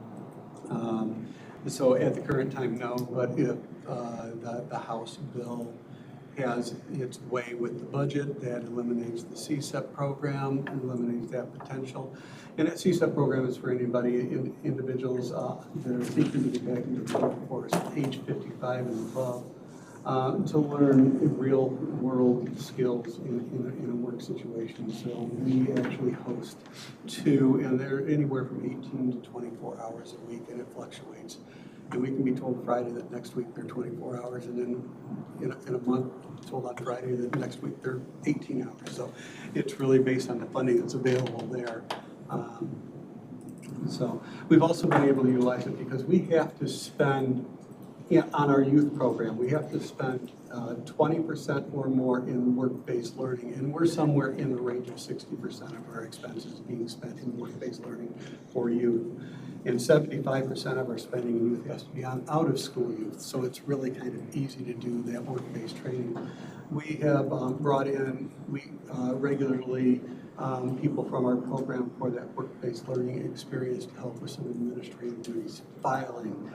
They do some follow-up emails for them. They check the files for completeness in that, and assist our career planners. And then they also assist in the front resource room when necessary, greeting people and helping them get on the computer and such. So we've been able to go around it.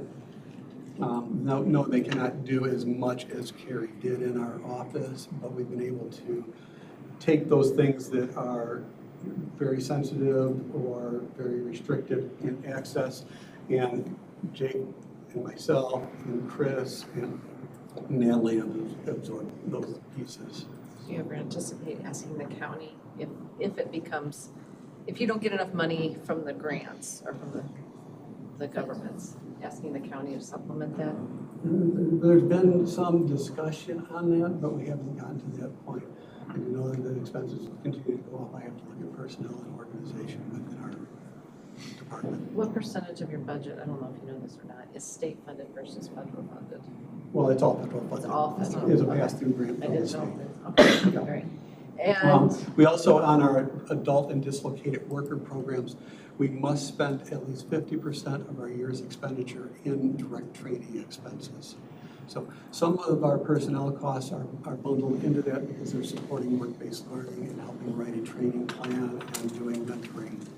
But that's how we're able to work with it. just one last question. How do you guys partner with the MCEDC? MCEDC sits on the board. Like I say, the board, 50% plus 1 must be from the business community. We also have to have economic development partnered on that. So Jim has been, he actually gives us a lot of information back on what he's seeing happening in the community. It helps our business. He gives us leads to employers who might need assistance with incumbent worker training, or I'm hearing that this company is having some troubles. Maybe we need to talk to them about training their employees. And it also brings in the Illinois Manufacturing Excellence Center, as they have grants there for that. So, we have not been able to produce more bodies. So what do we do for that? We improve the workforce that we have so that they're more productive, they can work at a higher level. But we also look at other opportunities with economic development to make capital investments in a business so that they can become more productive, replacing 50-year-old technologies. And quite honestly, that might be your focus. I mean, unemployment rates are way low. Right. So that means that there's not as many people looking for work, right? So you might be the shift right now just because of what's going on And with all the economically. talk about the impending economic downturn, less people are changing jobs too. Right. Employers aren't hiring as quickly as they were, so. I'm sorry. That's okay, go ahead. Sure. No, and I just throwing out two comments. One, I strongly urge you guys to continue to work with Mr. Iwaniki with regard to if there's any possibility of collaborating and how that works so that we're not duplicating services in one agency versus one department versus another. One of the partners we have in the office present physically is the Illinois Department of Employment Security.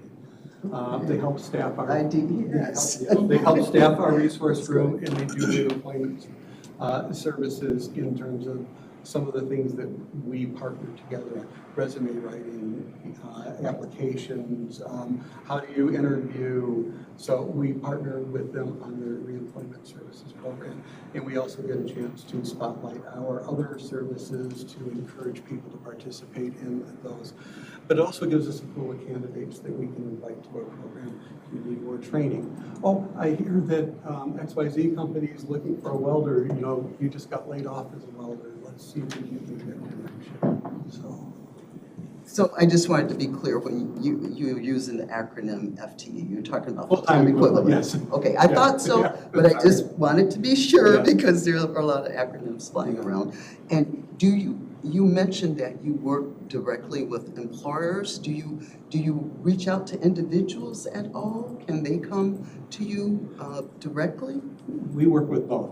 Okay, without the employer, we wouldn't have a reason to bring unemployed people in and get them trained or matched with other employment. Okay, so I wanted to be clear on that. So the problem that I have observed is that there are more individuals, especially younger ones, that are underemployed. Many young people I know, fresh out of high school, so we'll say 18 to 22 age range, have to have 2 jobs. Because what they're finding is that if they're working in fast food or if they're working in retail, they're cutting their hours to under 30 so that they do not have to pay benefits. And also the pay rate is not that great, so they have to take another job. And I know that on a personal level. My stepdaughter took a year off. They are calling it a leap year now, where she got her associate's degree. So instead of going right to a 4-year college, she took a leap year to work, make money, she said, right? And save it and get ready for, just take that break off because COVID hit these people really hard. These graduating seniors that went through 2 years of COVID like she did, her junior and senior year, they just needed a break. But she went ahead, did the associate degree at McHenry County College, and is getting ready to go probably to Northern. She has 2 jobs. She has one at Target, and she has one at UPS, because she thought she could get one job and be okay. So that's an issue. That's an issue. So our employment rate may be low, but there are so many of these kids and out there working hard. And still, they're just making enough money to have a decent wage, but no benefits. We do partner with the community college and a number of employers in manufacturing consortium.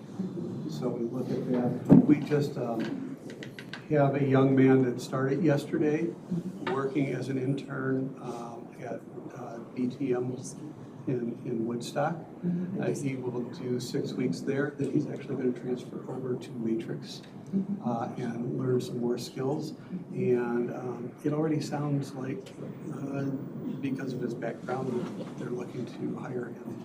One of the two are looking to hire him full-time. So it's a kind of try before you buy situation. But we do partner with the community college on job placements, with IDES on job placements, making them available. We don't actually do placements in terms of hiring. We do placements in terms of work-based learning. I guess my question is, do you have a program that can help that group? We have a youth program that secure jobs, that one full-time job with benefits. It doesn't have to be full-time, but it needs to be 30 hours for things like health care and probably maybe 40 hours. Some employers will give you vacation holidays. They deserve that. So do you have programs that can get them? That's one of the difficulties, because we're not an employment agency. Okay. We're not placing people in IDS employment. would be a better... Right. We are helping them get the skills so they become employable. We try to connect them with But you did mention underemployed. Yeah, there are underemployed. So we try to get those people to come in to improve their skills so that they can become fully employed. Okay, so that's right. That's the answer to my question. Our youth programs serve individuals from ages 14 to 24. Most of it is like 17 to 24, just because they're in school in a younger age. And then our adult population starts at 18 and goes to whenever they want to leave the workforce. The whole point that we do is we try to improve their skill set so they can become more attractive for full employment.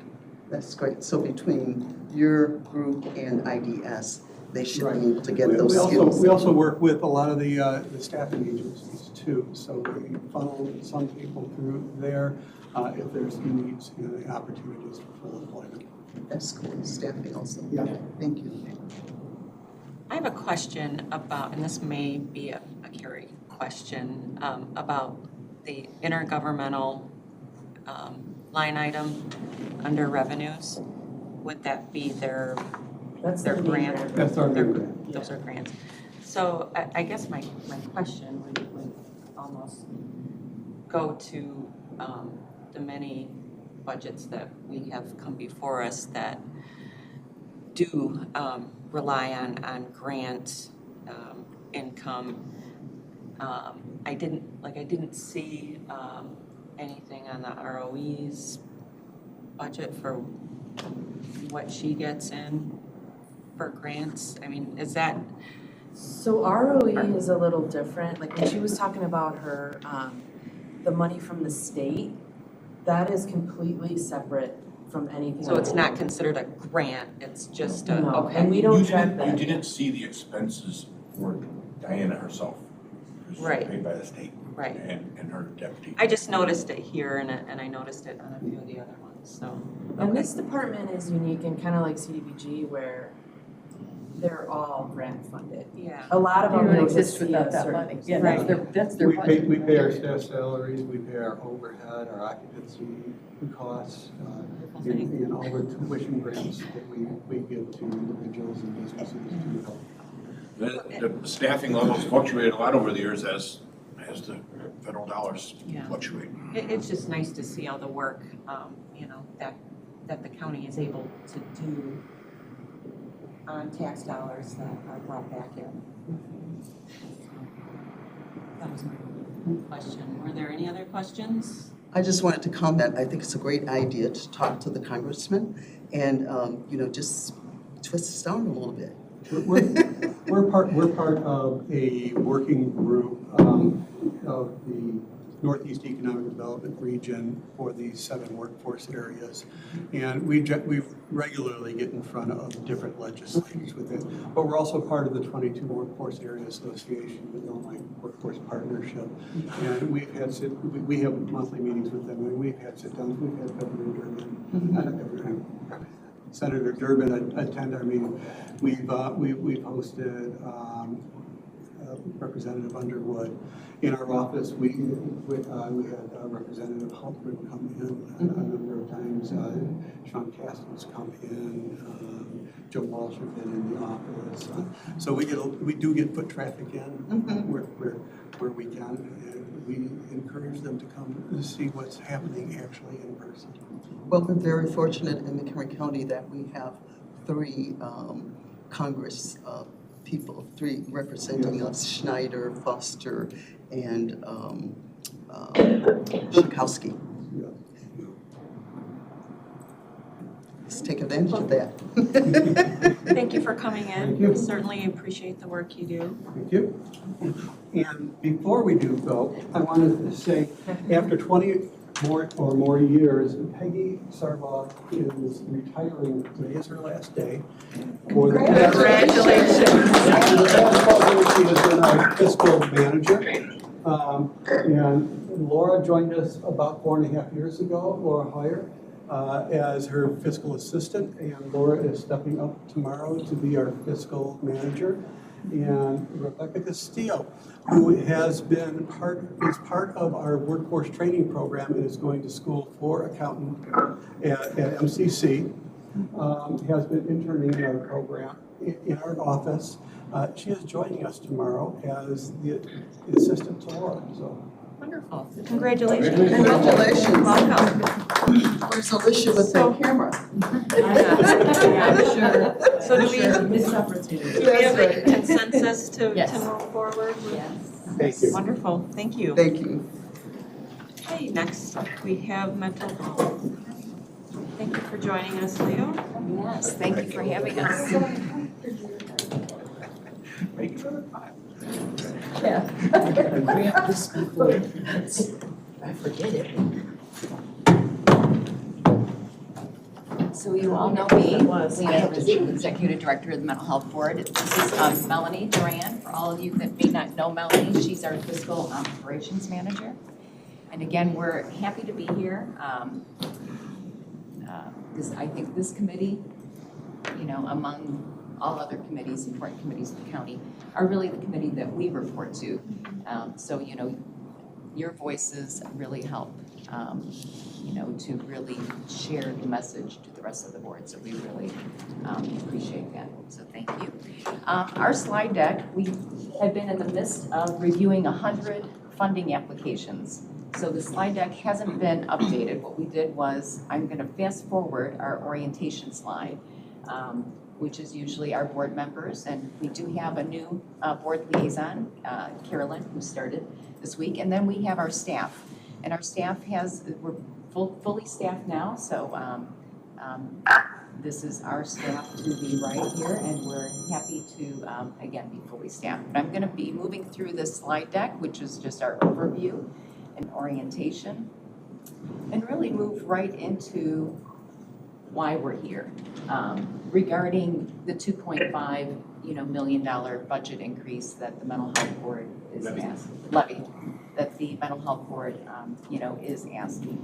And as you see by the slides, and we've shared these before, is that we've had an increased demand from our providers, and there have been increased costs. But the budget, mental health board budget over the years have gone down.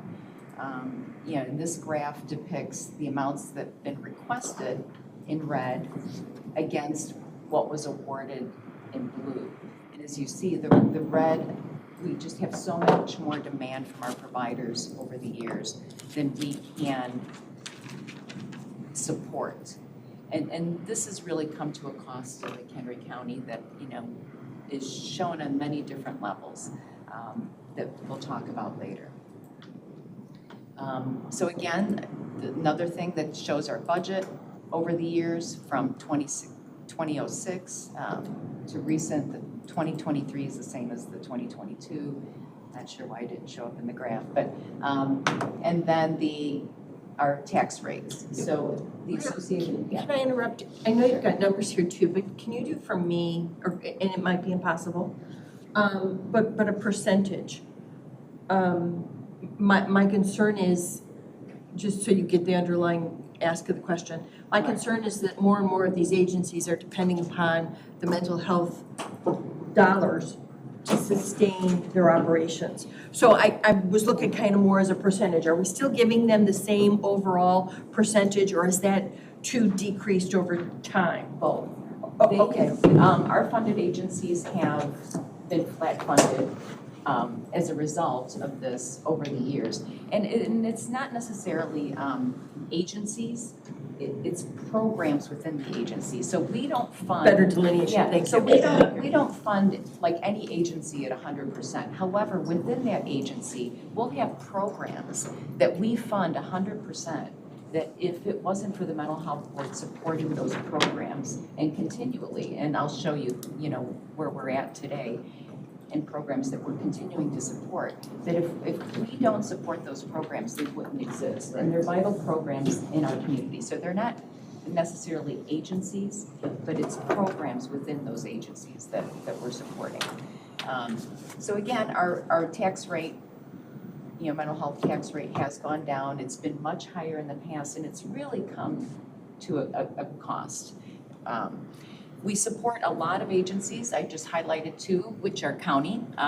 We all, among all the agencies that we support, these are, all the agencies that we currently support. And again, it's programs within these agencies. But we support a good share of the 22nd Judicial Specialty Courts. And we also contribute to the police social work program. So those are two county departments that mental health board funds are also supporting. Among that, so these are all the agencies. Again, we don't support them 100%, but there are programs within these agencies that are vital that we support 100%. And then I just added in some new agencies that for fiscal year 24 that have put in some applications, and I'll talk about those in a moment. So when we look at fiscal year 24, because our head has been in the midst of all these application reviews right now, and this is where I was at last year when I evaluated our budget and where we were at and the shortfall that we were giving our providers. But when we look at this, we've had a total request of over $13 million come into the mental health board. Out of those, 68 are continued funding. So 68 of the programs or the applications that came in are for continued funding, and those came in at almost 11 million just for the 68. And again, showing the needs for just the continued programs. And then we had 23 new funding requests of 2.4 million that came in. So when we look at that and we include, if we were at a $2.5 million budget, plus on top of that, we have had great collaboration with the state's attorney's office for the opioid dollars. On top of the opioid dollars that we got for fiscal year 24, we will still be about $1 million in deficit from a shortfall of what we can afford. Now again, so not all the programs and applications are ones that the board, will want to choose to fund, but I'm just giving you an overview.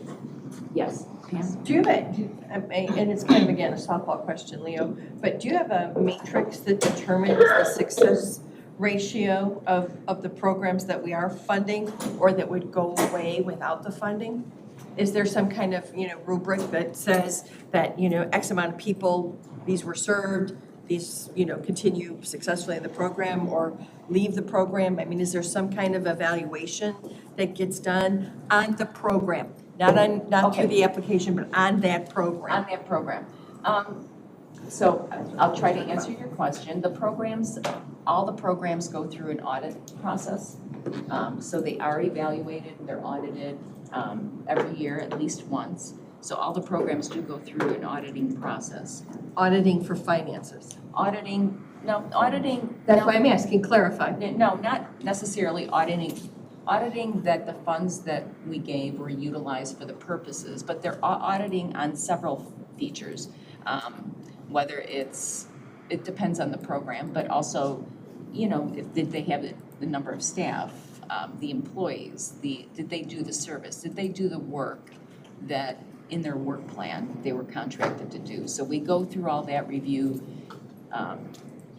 files, review programs. So we have a whole compliance team that does those audits. So yes, those are constantly evaluated. So it's more an assessment.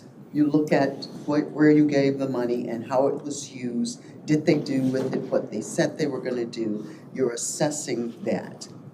So that if it comes up again, I mean, if it isn't successful, I would think that you would not re-grant that. Oh, absolutely. That's right, okay. Absolutely. So thank you for asking that question, ma'am. So when we look at then what are those, it's really hard without giving you all the names of all the programs that we fund. These are the services. So when you look at, these are all the services and categories that we fund. So we fund access to psychiatry, assertive community treatment. We do assessment work, case management, client-centered consultation, community support, crisis outreach, day programs, detox, financial and resource navigation, medication assistance, peer support, prevention services, and recovery homes, respite. You talked about SCILA. We also do the SCILA homes. The school-focused supports, service navigation, support groups, therapy and counseling, translation services, transportation assistance, and vocational assistance. Again, these are just categories of programs within those agencies. And then the asterisk is what I put in were new funding applications to help with that, because some of our priorities, for example, access to psychiatric services is a huge, huge need. How to access those services. So that is one of our, also priority services that that we got new funding applications in. So there's, again, what do we serve? It's those kinds of programs. I recently, from Dana Weiner, she is the Chief Officer for Children's Behavioral Health. We recently got this information, which I think is valuable to have, regarding a gap analysis in mental health services. And it really shows McHenry County, McHenry County, when I was here back in the day, 20 years ago, we were a leader. McHenry County was a leader in mental health services. We were not the dark blue, which indicates that there's a need here for more services. We were, this is just the prevalence map. This is the map of showing the need.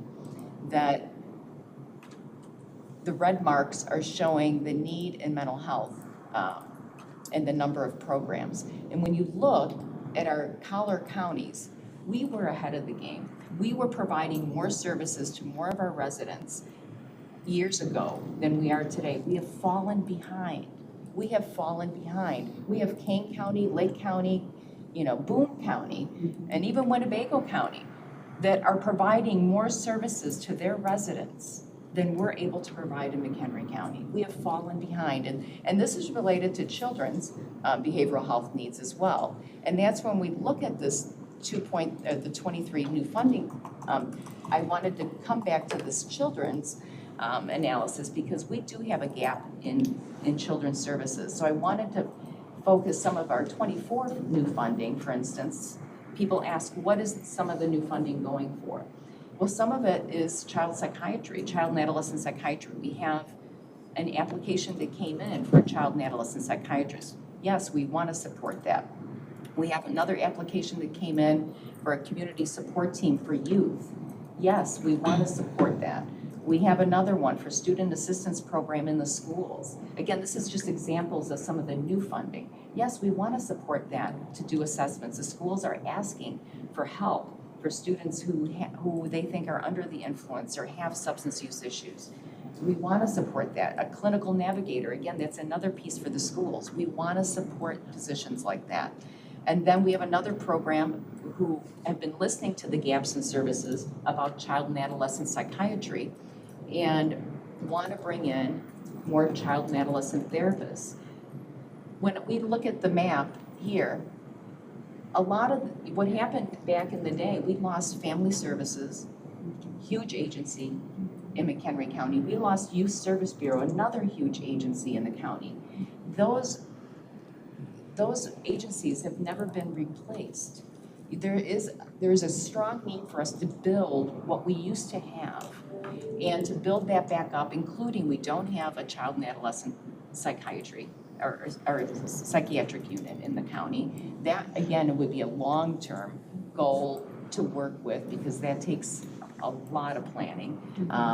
But there's a lot of deficits and there's a lot of gaps in the county, and we really need to invest more. So I have a question Sure. on your map that Sure. that signifies, you know, the counties that are balanced versus us where it indicates that we are not. Are those counties funding a mental health department more than what we are funding? Do they have a mental health Do they board? have a mental health Do board? they have a mental health board? Winnebago has a mental health board. Kane County just has they just got some little mental health boards in their townships. So, and Lake County does not. So it's about, we had historical large agencies that were here, that are no longer here. And I believe that has really hurt our county. And we haven't been able to recover from those programs. And there hasn't been as large of an agency, which we need to help with the capacity of our providers so that that capacity could grow and they can develop and meet the needs that used to be here in McHenry County. When I used to be on the other side as a provider, I had a program that without the mental health board supporting that growth year after year after year, and I ran that program for 15 years, and you know, it was a smaller program from when it grew. It was up to $1.5 million that the mental health board was supporting. We were going into homes, we were going into schools, we were going everywhere. That program doesn't exist anymore at this point, but again, that's a gap. But without that growth, that program, you know, we wouldn't be able to do what we did. And I'm that's just where more interested in the funding of Yeah. those programs. Yes. So, you know, are they funded by the county or are they getting state funded? Are we just a county where they don't want to be located in because there aren't enough people? Yeah, and that's, and those are good questions. This map, again, is from a state level, and when Dana Weiner presented to us recently, she also talked about that they're utilizing these maps for future funding on a state level. So that McHenry County hopefully will be on the state's radar for state funding. Now again, our agencies, a majority of them do get state funding. So they're funded primarily again by the state. So we are glad to hear that the state has McHenry County on the radar because we do need state support for increased funding. So our funding, again, to the agencies we're a small percentage of their overall funding. But the programs that we fund are vital. And they're vital to continue to increase capacity because what we're seeing right now is wait lists and access issues, and we really do need to increase the capacity. This past year, we were able to fund, you talked about Clearbrook, we were able, along with CDBG, Hans gave a grant, we gave a grant which helped Clearbrook open up a SILA for women with IDD in Woodstock. We were also able to, again, these are new programs the board chose to fund, was teen prevention efforts through Crystal Lake Teen Center, a medically managed recovery, opioid recovery through Mathers. We funded the uninsured at Northern Illinois Recovery. We also funded 2 medically assisted treatment programs, one at Greater Family Health, one at Rosecrans, and an autism therapist. Again, out of all the other 68 continued programs, these were newer programs that we funded last year, but it came at a cost. And the cost was we had to reduce the funding from other agencies. We reduced Aunt Martha's significantly. We reduced people across the board, if not flat funded. Aunt Martha's was one that we reduced by $250,000 because they're a federally qualified health center. The board and us, came to the determination that they should be able to, subsidize that program. They'd be okay for a year until we could work on getting, a greater increase. It was a cost. We saw wait lists start there. They had to reorganize how they were doing their operations. So this year, we're recommending bringing back up to that level. Would you describe what Aunt Martha's is? Oh, yeah. Those who don't Aunt know. Martha's is a federally qualified health center that's here in Woodstock. They have other offices everywhere, but they're an integrated model. So they deal with, and they're more for the unfunded Medicaid population, underserved population. And they, again, they were able to continue the service, but it was at a cost. They kept turning in the reports to us with the wait lists and the wait times, and they weren't able to fulfill the program as we thought they possibly could subsidize because they were federally qualified. They get federal dollars for their services. So what they do is they provide immunizations and doctor's appointments, especially for pediatrics, for those who don't have the funds or insurance to go to a regular pediatrician. Yeah, and they're all ages. Yes, that's Yes, true. they serve all ages. It's like a health clinic model, so they have a primary care and they integrate behavioral health care. And FQHCs across the country have really great outcomes. So Aunt Martha's is really they just got awarded some quality measures on a state level, but they were truly impacted by our inability to fund them at even that same level they were at last year. We had to reduce them.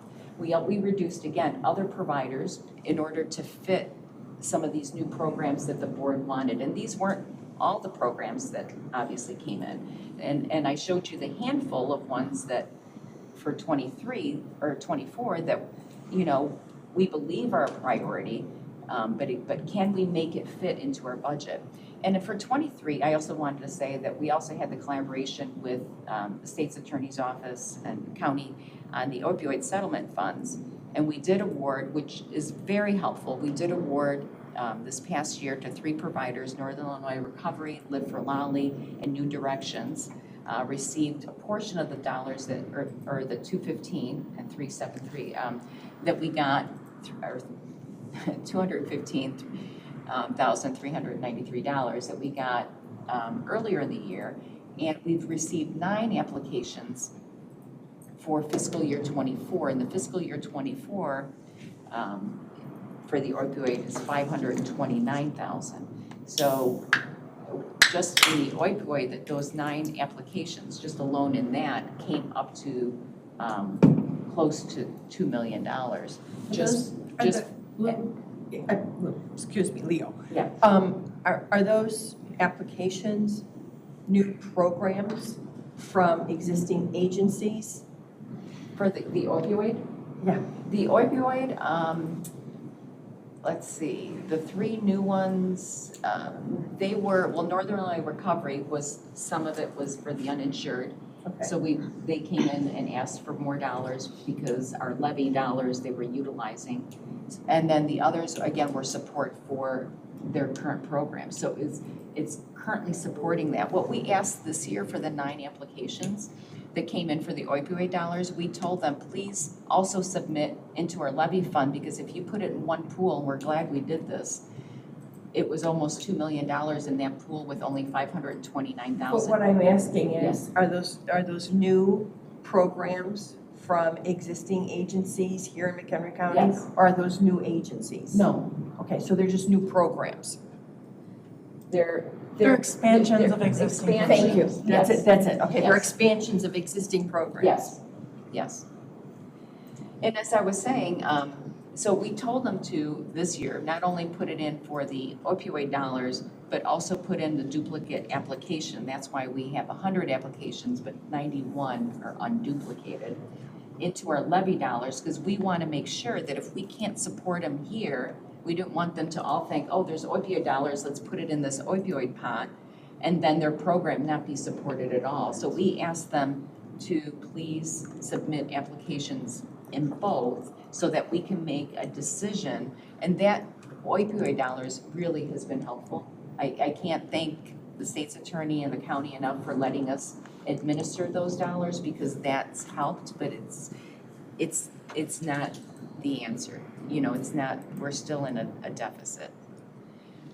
So I know you have the budget in front of you. I know it's not an answer when people say, okay, what are you gonna use those dollars for? Again, it's the 68 continued funding, and it's bringing in new services that we need, and we're still, you know, it's been a challenge. When we've done our review for our budget, or our applications, we have been evaluating them at different levels, because not knowing where our budget is gonna fall. And we've been evaluating, okay, if, you know, we're flat funded, this is what the result is gonna be. But if we get incremental amounts, this is what it can be. And still at the 2.5, we're still not meeting the needs of our providers, and the needs of our community. But, you know, I understand that's a huge ask, and we know that, and I know our board was split on, do we show the county board our ask, our need, or do we do something less that would be accepted? So I know our board, it knows that this is the need, and that was never the issue. It was, what do we show the county board? And the board did decide, you know, to show the county board our need. Do you also indicate, outside of the need, what would be acceptable? I don't want to put it that way, but. Yeah, we would be, again, we want to work with, and I think we've got some ideas, maybe how we can do this differently. We start our budget process in March. Right. We started in March, and I think maybe working with Mike Scala earlier on and saying, hey, where can we go with this? Because I think we need the county board's, you know, commitment to helping us get incrementally, if it's not this year, you know, having the commitment, the alignment. Because I know mental health and IDD and substance use services are important to the county board members. I know that. And I know that this is a difficult ask. So it's like, what is the commitment around the table on the county board to help us get to where we need to be, if it's not this year, in years to come, so that we need to, I don't want to be that blue mark. There's no reason with having mental health services and having that we can be up to a 0.15 of our levy. If we can get there and really build the capacity and the programming, we should be able to help. And besides putting pressure on the state, you know, to give more resources to McHenry County, we should be able to really be better at. You know, Just a comment. Oh, I'm sorry. Go ahead, Lori. Well, I think you said it best. We are not a leader here. And there are many things that McHenry County is a leader on. And it's just, it's sick. It's very sad. I remember there was a psychiatric unit in the old hospital on South Street in Woodstock. It's gone now. The new hospital, we were having some discussions with other groups that I'm involved in, and we were led to believe that that would have a psychiatric unit. It does not. So it's really bad. We have regressed in this area. There's not a question as to what we're lacking. It's not even that. Let's not talk about what we're lacking. The problem is that look at decisions we've made. Let's take some responsibility. We didn't want to raise property taxes, right? That's where we get revenues, outside of grants. We didn't want to do that. We had those discussions, you know, prior to me even being on the board, which I've been on now almost 5 years. Prior to that, there was an absolute decision not to take any increases. that affected every single decision that was made. So But the where we were a leader, levy was decreased. you talk about, it's his money, right, and it's always about money. And so those decisions made by members who are still here, members who, no longer are here, impacted where we sit. Let's not lose sight of that. It's not, it was a conscientious decision. So these are the end results of those decisions. I understand that. Okay. I understand that. All I'm saying is that we have developed ourselves as a leader in other areas. And so we have prioritized what is important. I think mental health is very important. And we're going to suffer if we don't do something about it. But I also am appreciative of the fact that we know what the need is, and there's a commitment to work moving forward, and that it's not going to be answered tomorrow. This is a problem, an issue, not a problem, challenge, that we need to look at down the road over years to get to become what we once were as a leader, or whatever it is. But I think that, we're starting from way back here. And I don't want to indicate that the agencies or that the programs were a result of lack of interest. No. It was a lack of resources. Lack of resources. And that was a conscientious decision made. But I have a, oh, sorry, go on, whoever. okay, Sorry, Lou. Eric's here now too. Don't know if you saw. okay, Pam, thank you for being so clear that this isn't about a lack of wanting a good structure. It's about not raising property taxes. And so now the bill has come paid, and we're looking at this, and it's time to figure out how to add some strength and substance to supporting these vital programs. I heard what I thought was a shocking statistic.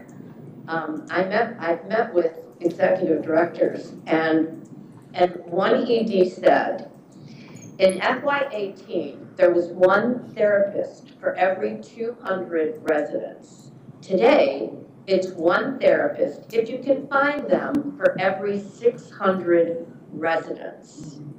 Psychiatric assessments are conducted for children by telehealth. This is important to address it with dollars. So Pam, thank you for your clarity. I think we own this, and now we move forward and figure out how to revitalize and strengthen our mental health services. Yeah, and you brought up Clearbrook. They have another I'm close to that because I worked in Lake County and saw things differently there.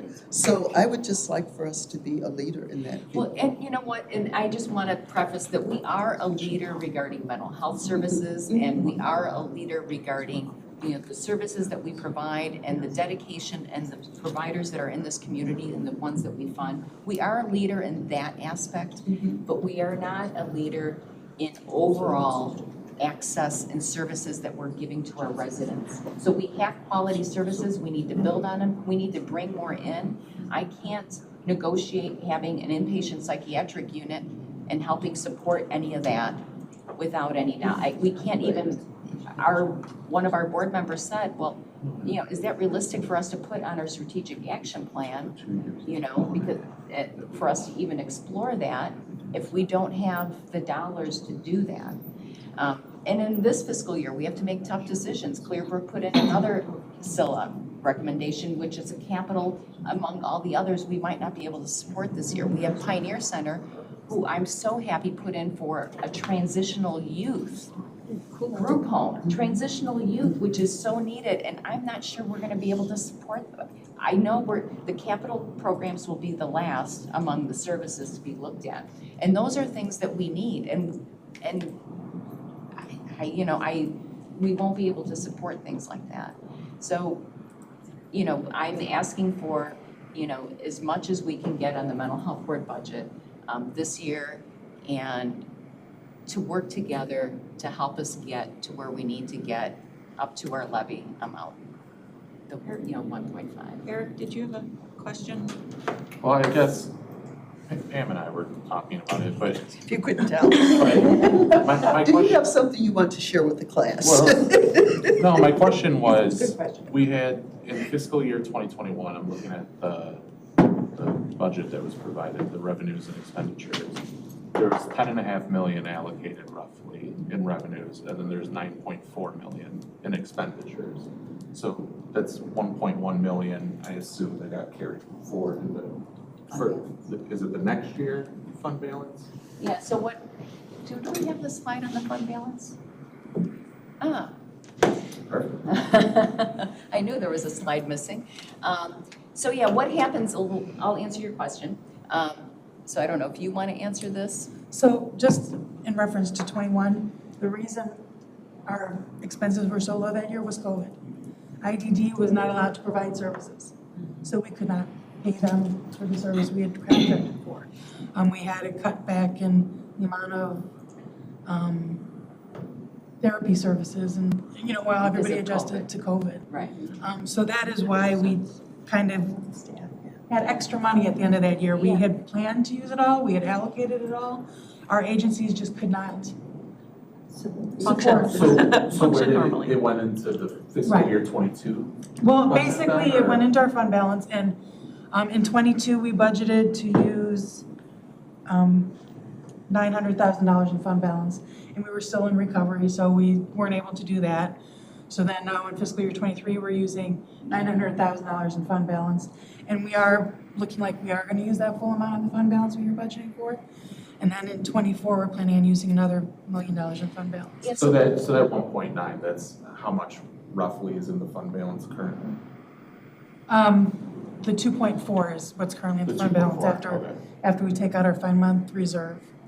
Yeah, so the way the fund balance works, I mean, the grants that we allocate, if providers can't use it, there's a reconciliation process that we do, because they don't get to keep all the dollars. Right. We're good stewards of our tax dollars, so any of the dollars that aren't utilized come back to the mental health board. So there's always some portion. Last year was one of the best years that we have, and we're really trying to manage and work with our providers on ensuring that they're utilizing their dollars.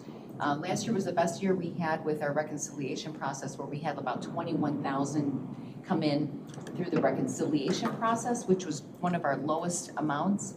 What happens is our fee-for-service dollars, and those are based on volumes. So we have fee-for-service contracts, so if the volumes are lower than projected, if they had staffing issues and couldn't provide it, so the fee-for-service dollars is what comes back, and we're really trying to get a handle on that. What we did this past year was really fund based on utilization, and then what we had the providers do was we had them come back if they needed more dollars, if we had them, to come back yearly or during our monthly meetings and ask the board for a greater allocation. That has worked out well, so we're doing some things internally and with our agencies to really manage, to try to manage that better.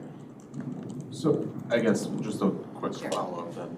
So you're saying that, you just mentioned that if we had the extra money when they're coming in and making a request. Right. But there was 2.4 million in the available fund balance. Why didn't we just draw down on that this year to fund those additional requests then? Okay, so like we're doing right now with our budget. Mm-hmm. So this is our budget and you're approving our budget. Right. So when we had the 900,000 in for this fiscal year. That's all that we have. So once we allocate and that funding process is over. Then the providers come to us during the year and ask for additional dollars if needed, and then we support that. We don't really do any new programming and so forth. So the 900,000 is what was budgeted. If we needed something major, we would have come to the county board and said, hey, we need to, just like the resolution that we recently did where we reduced our administrative costs. Well, it could have been a resolution that said, hey, we need to tap into our fund balance for this project or for this piece. So we haven't had to do that, but when it comes to applications, I guess we haven't really, it would be during this time right now that we would have to be adjusting our budget. So right now, we put in $1 million. And we're using that as part of the decision-making process for allocation. I don't know if that answers, I don't know if that answers. The board's position has kind of been to try to use the fund balance to sustain the current funding levels. So we haven't just put it all out there. Yeah, but we're not now, right? That's the talk we're having, is we're not sustaining the current funding levels. Right, and the fund balance is, is just a small piece of it, and it's not sustainable. That's why we need a budget that is sustainable, because the fund balance isn't. I mean, we'll always have some things that come and go, and it's wonderful. I was talking to Hans, really, Eric, what I would love to do with fund balance. Hans and I have been talking, and we envision these projects of, permanent supportive housing, for mental health, IDD, where AID would be like in the apartments, where we'd have a provider has a case manager in the apartments that would be managing all the tenants' needs. So, Hans and I have those ideas of what we can use for fund balance, but again, we won't be able to do that. We could, but we won't be able to do it as much with us utilizing our fund balance as part of our operations at this point. I just want to say I love that idea I know. of the permanent housing for that we really need that in the county. There is a gap over that. There's so many gaps. I know. And you know what, and that's what keeps me up at night.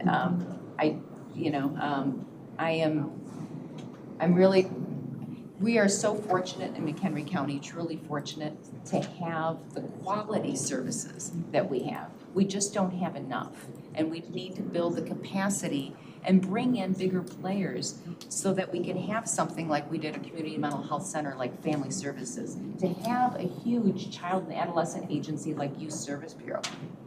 Those two don't exist. If we could have funds that could even help me attract providers that could do that again in this community, would be ideal as well. But again, that's part of our strategic planning process and priorities that we can't even fund, because we can't even fund our current providers to the levels they need. And that's my thing right now, is getting our providers the capacity and helping them build so that we can at least provide the services we can, and then look at, what are the gaps, filling in those gaps in our community so that McHenry County can be looked at across the state as having a full gamut of services in our community again.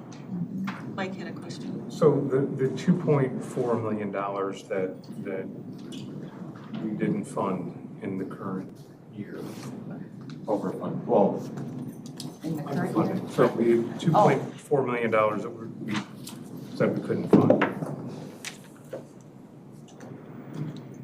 Are those programs that the board said we need to have these programs, and here's how much it's going to cost? Or is it providers coming in saying we'd like $2.4 million for these programs?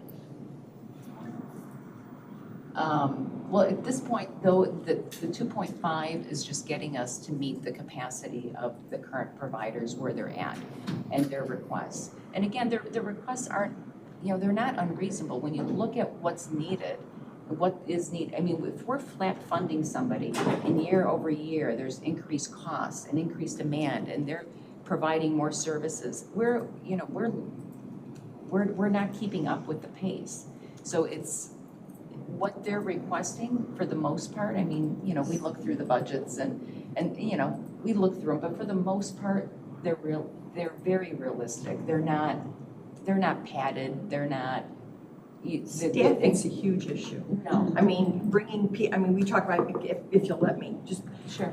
I mean, when I've gone out and talked to many of the programs, it's also getting qualified people to come out to McHenry County and provide those services because they don't necessarily live here.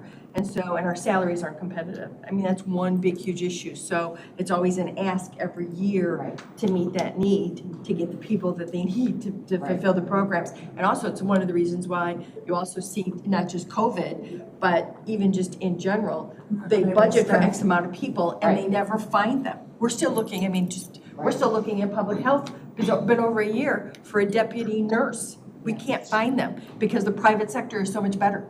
It's a similar struggle. We all know what it is. And we would love to help our providers get to competitive salaries so that people are coming to McHenry County. So, we can't, we're not there. We're not there. I have a question. Mike, I'm wondering, because I'm a little confused, are you asking about why they're not using the 2.4 in the fund balance? That was Eric's line of questioning. I wasn't going into that. That was Eric. I was just talking Eric, about. okay, I'm sorry, yeah. Because I'm a little confused about that. So the 2.4, and it could be because I have this terrible cold, in the fund balance cannot be used as part of the allocation budget for this year? I think the answer was it could be, but, right. Yeah, and it is being used. So when you look at it, it's part of the 900, right now we have $900,000. So, and then we have $1 million, and then we have, so Eric understands it. So, and then we have $1 million for fiscal So we year. actually allocated in '23 $900,000 more than what our levy was. Okay. Knowing that we would be using fund balance. And in '24, we're allocating $1 million more than our requested levy to fund client services, knowing that we're using our fund balance. Thank you, thank you. Do we have this slide presentation? Oh, yes, you'll have it. Yeah. Great, wonderful. So if I could continue. Absolutely. So the slide that you showed with the deficit, it was the map of the states. There was a red one and a blue one. That was youth. Is there any map that shows adult? Yeah, it's about the same. I mean, this is the overall prevalence. It's about the same. This one was just from Dana Weiner, who's the Children's Behavioral Health. And that is one of our priorities in this county, is that because we're lacking, so that's where I showed this one, but it's very similar. Okay. And you said Lake County doesn't have a mental health board?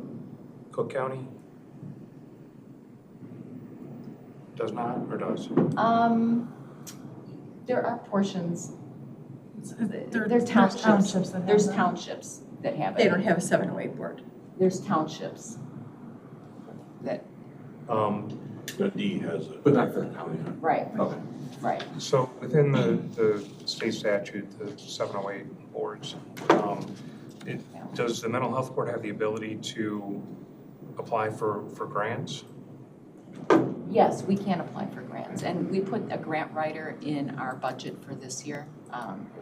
So that's in our budget, is to contract with like a part-time grant writer to help with some of it. But again, when you look at, that's not the full answer, we're still below, but it should be helpful. So we have put that in our budget. But we haven't applied for grants in the past? We have. Okay. We have received longer-term federal grants in the past, but they required us to actually perform services ourselves. That's when we were 2/3 larger Yeah, than we we are had now. a staff of 50, and we did case management, we The did. building's as big as it is. The mental health board was 2/3 the size of it is now, and a lot of it was because of grants. And I think the decisions they made with those grants. But yeah.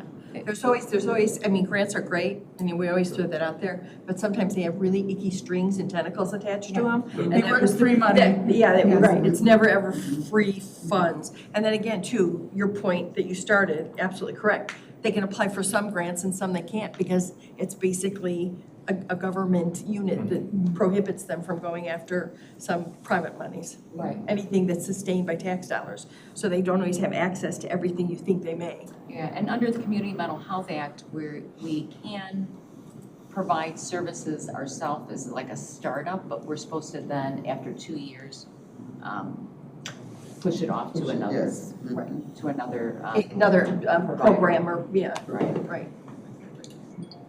So I've met in the past month with a couple of mental health providers in the county, and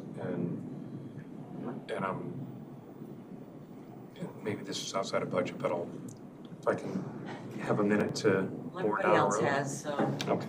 Okay. One of the issues that's come up repeatedly is challenges with the cost of managing back office functions. Is there Managing what? I'm sorry. back office functions, billing? Administrative. Yeah, administrative collections, that sort of thing. Is there allotment or capacity within the 708 statute that would allow or enable some sort of collaborative functionality between the providers to help standardize and centralize that part of those organizations' functions so that they can reduce cost and better use the funds that they have access to, whether it's coming from the mental health board or the funding that they're raising from grants on their own, direct fundraising. Is there that ability within the 708 law to do that? I'm not sure if I understand what you're saying, but are you asking, is the mental health board able to help with the administration of? No, I think he's asking if the agencies themselves can collaborate with each other. I'm not even saying, Collaborate with each I'm other. not even saying the mental health board does it necessarily directly, but is there a way to seed or lead the charge towards either an existing NGO that would help manage that and reduce the costs so that they can focus their funds more on providing services than dealing with the day-to-day? Well, in my thought, I've been talking to a lot of them, having like a county coordinator position, and I don't know if the mental health board could fund that or if that's something the county can work on too, but having that 1 or 2 people that can help provide payroll and insurance. I know an ED and one of our local nonprofits who provide services for all these seniors, yet they have to go to the Family Health Partnership for their own medical needs. So insurance is a huge deal with these employees too. So yeah, I totally agree with your question. Is that something within the mental health board statute that could do that? Let me ask a question. Yeah, as far as. You skipped some of the earlier slides and it talked about this. I know, I just saw JFK and I know that 708 boards were formed by policy that was implemented. Community Mental Health Act. So are there, do you list the guidelines that goes along in some of those earlier slides that you skipped? I mean, does it tell us more about what you can do and what? Yeah, I mean, the Community Mental Health Act is pretty simple. I mean, if, as board members, if you wanted to review it, it's not real long and so it's pretty simple.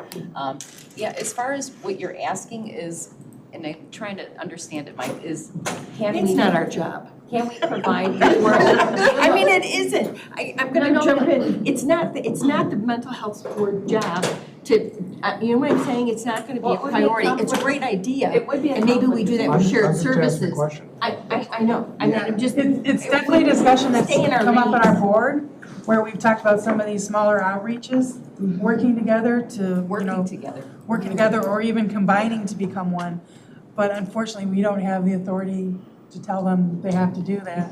Well, I'm not saying that's not needed. I'm just asking. It's a suggestion, yeah. It's not. Yeah, it would be a little bit of a conflict of interest for the mental health board to be providing the services, but we do try to help our agencies, as much as possible. But some of the smaller agencies do struggle, and that's where, some of the board's recommendation has been, maybe mergers with, other larger agencies to help support them. But again, we don't have the authority to do that. All we can do is make that recommendation. And not fund some of the new startups. Right. I mean, some people start stuff just because they think it would be a good idea. And again, that they're not large enough, they can't sustain, and it's hard. Right, no, I understand But that, and that's, yeah, that's, the pushback is. that was kind of the question, my question, is that something you can't just do? So the answer is no. Well, Again, Mike, Yeah. Mike, if I could add, I will tell you, when I was an executive director, back in 1995, we were talking about what you were talking about. Could there be a collaborative approach to some of our administrative services, like HR or our financial services? And it would get so far and it would fall apart for a number of reasons, many because we're so different. Smaller groups could not afford to have an HR manager. We tried it, and it just, I don't know exactly why. The mental health board sometimes convened those conversations, sometimes did not. But I will tell you, part of why YSB is not here, Pat is not, it doesn't have its own voice. They moved to administratively work together, and those missions then were completely lost to the community. So it's a careful way to begin to think about how we are more efficient.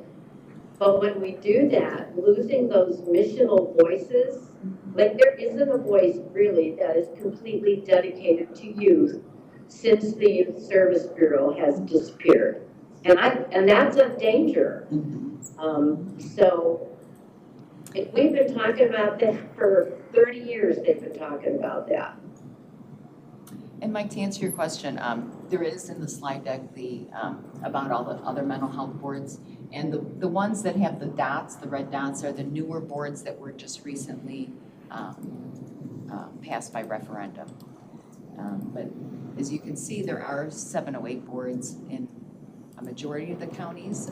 But if you look at our collar counties that I was saying, Lake and Boone especially, and Kane, that children's services and access to children's services are better than McHenry County at this point. They really didn't have mental health board support. So again, it's more about sustaining those agencies, and those agencies that are no longer here had a huge effect in McHenry County.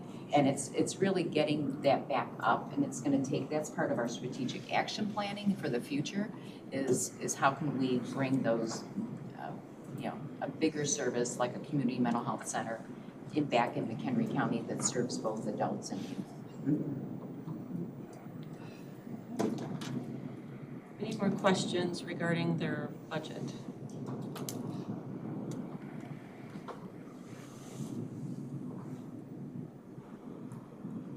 I believe there's concurrence to move forward for much further discussion. Yes. Consensus? Yeah, yes. And again, we appreciate, I know this is difficult decisions on the county board level, and the mental health board doesn't see it as a battle. We want it to be a collaborative, we see it as something collaborative and appreciate any dollars that we can get to move forward for this year and, help us for the future and partnering to get us where we need to be in the future as well. That's part of our this committee, I think that's part of our inclusion in our strategic plan, is to work on a strategic plan, an overall strategic plan on how we address the needs of the mental health board, future needs, existing and future. So thank you. Thank you for coming in. Thank you. Thank you very much. Okay.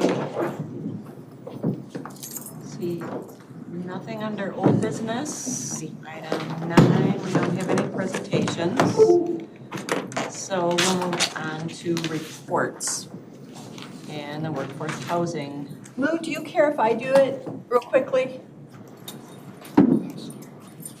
Go right ahead. Thanks, ma'am. Basically, at the last meeting, we addressed land trusts, land banking, and had a couple of presentations about what's being done in other areas of the state and how it's working. In some instances, it's, as we just heard, it's impractical for McHenry County, but They did give us some good ideas, which we'll bring forward when we do the whole presentation. We did meet with DuPage County representatives who are also doing a workforce housing, they're still calling it affordable housing. And it was remarkable how we parallel their work. So we're on the right track, we're doing what other counties are doing, we're still waiting to get a hold of Kane, but in my preliminary discussions, same situation. The format is a little bit different, as our workforce housing working group came from a suggestion from a board member and then committee structure, and the chairman allowed it to move forward. In some of the other counties, it is the chairperson who's really driving. So it just is a little bit of a different reporting mechanism, but we're all doing the same thing. So I thought that was interesting, that we seem to be all on the right track. And what I would like to ask at this point is, at our next public health meeting, if we would put as a future topic or presentation, the financing that each individual housing, the affordable housing program company has to go through, so that you understand when they come to us for some supportive financing, how the whole process works. Hans has already got the program in place. It would just be coming and educating you, and if, with your permission at that time, to bring it then to a committee of the whole meeting, so people understand the financing. They call it lasagna financing. It is significantly complicated, and this is the only way it works. I mean, that's it. It works this way. So if it's okay and we have time, I'd like Hans to be able to come and educate all of you on how that actually works with the federal financing. And then we're also bringing in IDA to the affordable housing group, so we get more information that we can bring to you again about financing and how we can work and how that all works together with what we're doing. So it's moving forward. It's now kind of exciting. It was kind of boring in the beginning. But now again, we're actually doing more working in data collection, et cetera, which is why I also asked Workforce to kind of talk to you about what they're providing for us. How many people actually from our workforce network live in the county, and how far they have to drive, and how many people work in the county and live outside the county, and how far they have to drive, and how that actually creates the big gap in providing that type of housing. So it's moving forward, and I'm very excited. Lou, did I miss anything? No. And you're, again, if you're ever When are you planning to give a board report? Well, with the committee can only exist for a year. So, hopefully within the next 4 months, we're collecting data now, and we're actually kind of formulating what we want to include. And I always look at it as kind of an educational experience. The paper will be more about what we learned, where we are in McHenry County, and then potentially what we would recommend for next steps. And hopefully the chairman will allow us to continue this effort, maybe structure it a little bit differently, but certainly with ideas of where we need to go and where we need to focus. And you said you met with DuPage County. Does Lake County have? You know what? It didn't bring it up. We certainly can call and find out, Gloria. I don't know. DuPage and Kane, we knew through Hans that they'd been doing some collaboration from a staff level, so we knew that they were doing programs. So that's why we just picked those two. But if Lake has a program, we certainly can reach out. That would be great. It wasn't exclusion. It was just, again, time. Yeah, that would be great. I know housing, workforce housing is a problem all over. And it's all over the country. It's the hot, yeah, it's So the hot Lake topic County now. is no different, but Right. I know I worked very closely with them with the Scylla homes, so I know they are giving some attention. We're seeing that's what we're talking to. We've been very specific. This is workforce housing. It only stays within trying to provide, housing, and housing we use as a, kind of global term, whether it's condos, townhouses, apartments, whatever. How we can do that to sustain getting in skilled workforce, so that people don't have to drive an hour and a half or whatever to get here to provide all of those services. And we're really looking at more of what we consider to be those services every community needs, whether it's healthcare, whether it's education, whether it's public safety. Everybody needs policemen, everybody needs doctors, everybody needs nurses, and that's what we're really trying to focus in on. First step, and step 2, 3, 4 is again Scylla's whatever else it is that we need for housing in general. So if I could just add to Pam's great report, the other thing that the workforce group is doing is creating consistent definition and scope of work so that we're not distracted by those other housing issues. Our focus is narrow, and it's tempting to want to respond to it all, but we stay within, and our team that's at the table agrees on the narrow focus and the definition of workforce housing, which is important because I think in the past, there have been different definitions of what that is. So being able to do that, and I think DuPage has done that also. And we're pretty aligned, so yeah. Can I throw in too, except the one difference was, again, because this was a chairman initiative, DuPage actually set aside funds. They actually set aside a significant amount of funds. Yeah, but again, it's coming from, the chairman wants to do that. She got support from our board, so that was budgeted, so. Wasn't it was 2.5 million? Yeah. Yeah, yep. That they put aside. Very cool. I'd be interested to know if Lake County has one. I don't know if they do. I'll talk to Sandy. Yeah, I'll reach out. Cool. Okay. Thank you, ladies. Really appreciate everything you're doing and definitely on the idea of the future topic of financing. Yeah, if that would be, I just think that everybody, I thought I knew a lot. Amazed. Yeah, I was amazed after talking with Faith about how that all works and how it comes together is sort of a miracle Well, we're done with sometimes. budgets now, so you'll be able to have a little bit more time on your agendas. But it's amazing, and I think you need to understand, because that's really what makes the projects cost so much more. There's no way to reduce those costs, so just saying. Okay, well, moving on, we've got a pretty long list of future topics. So hopefully, I've got a list going, hopefully Kathy has a list going. I asked for mine for next month, just saying. We'll work to, you guys are already on there, so maybe we'll just. That's what I thought, just extend instead of doing a report, if we could just do that. Yeah. And it's not long. I mean, it really isn't long. Yeah, okay. The handout might be a good idea. Yeah, that might. I will make sure, because Hans has that, yeah, I promised, we'll get that. Perfect.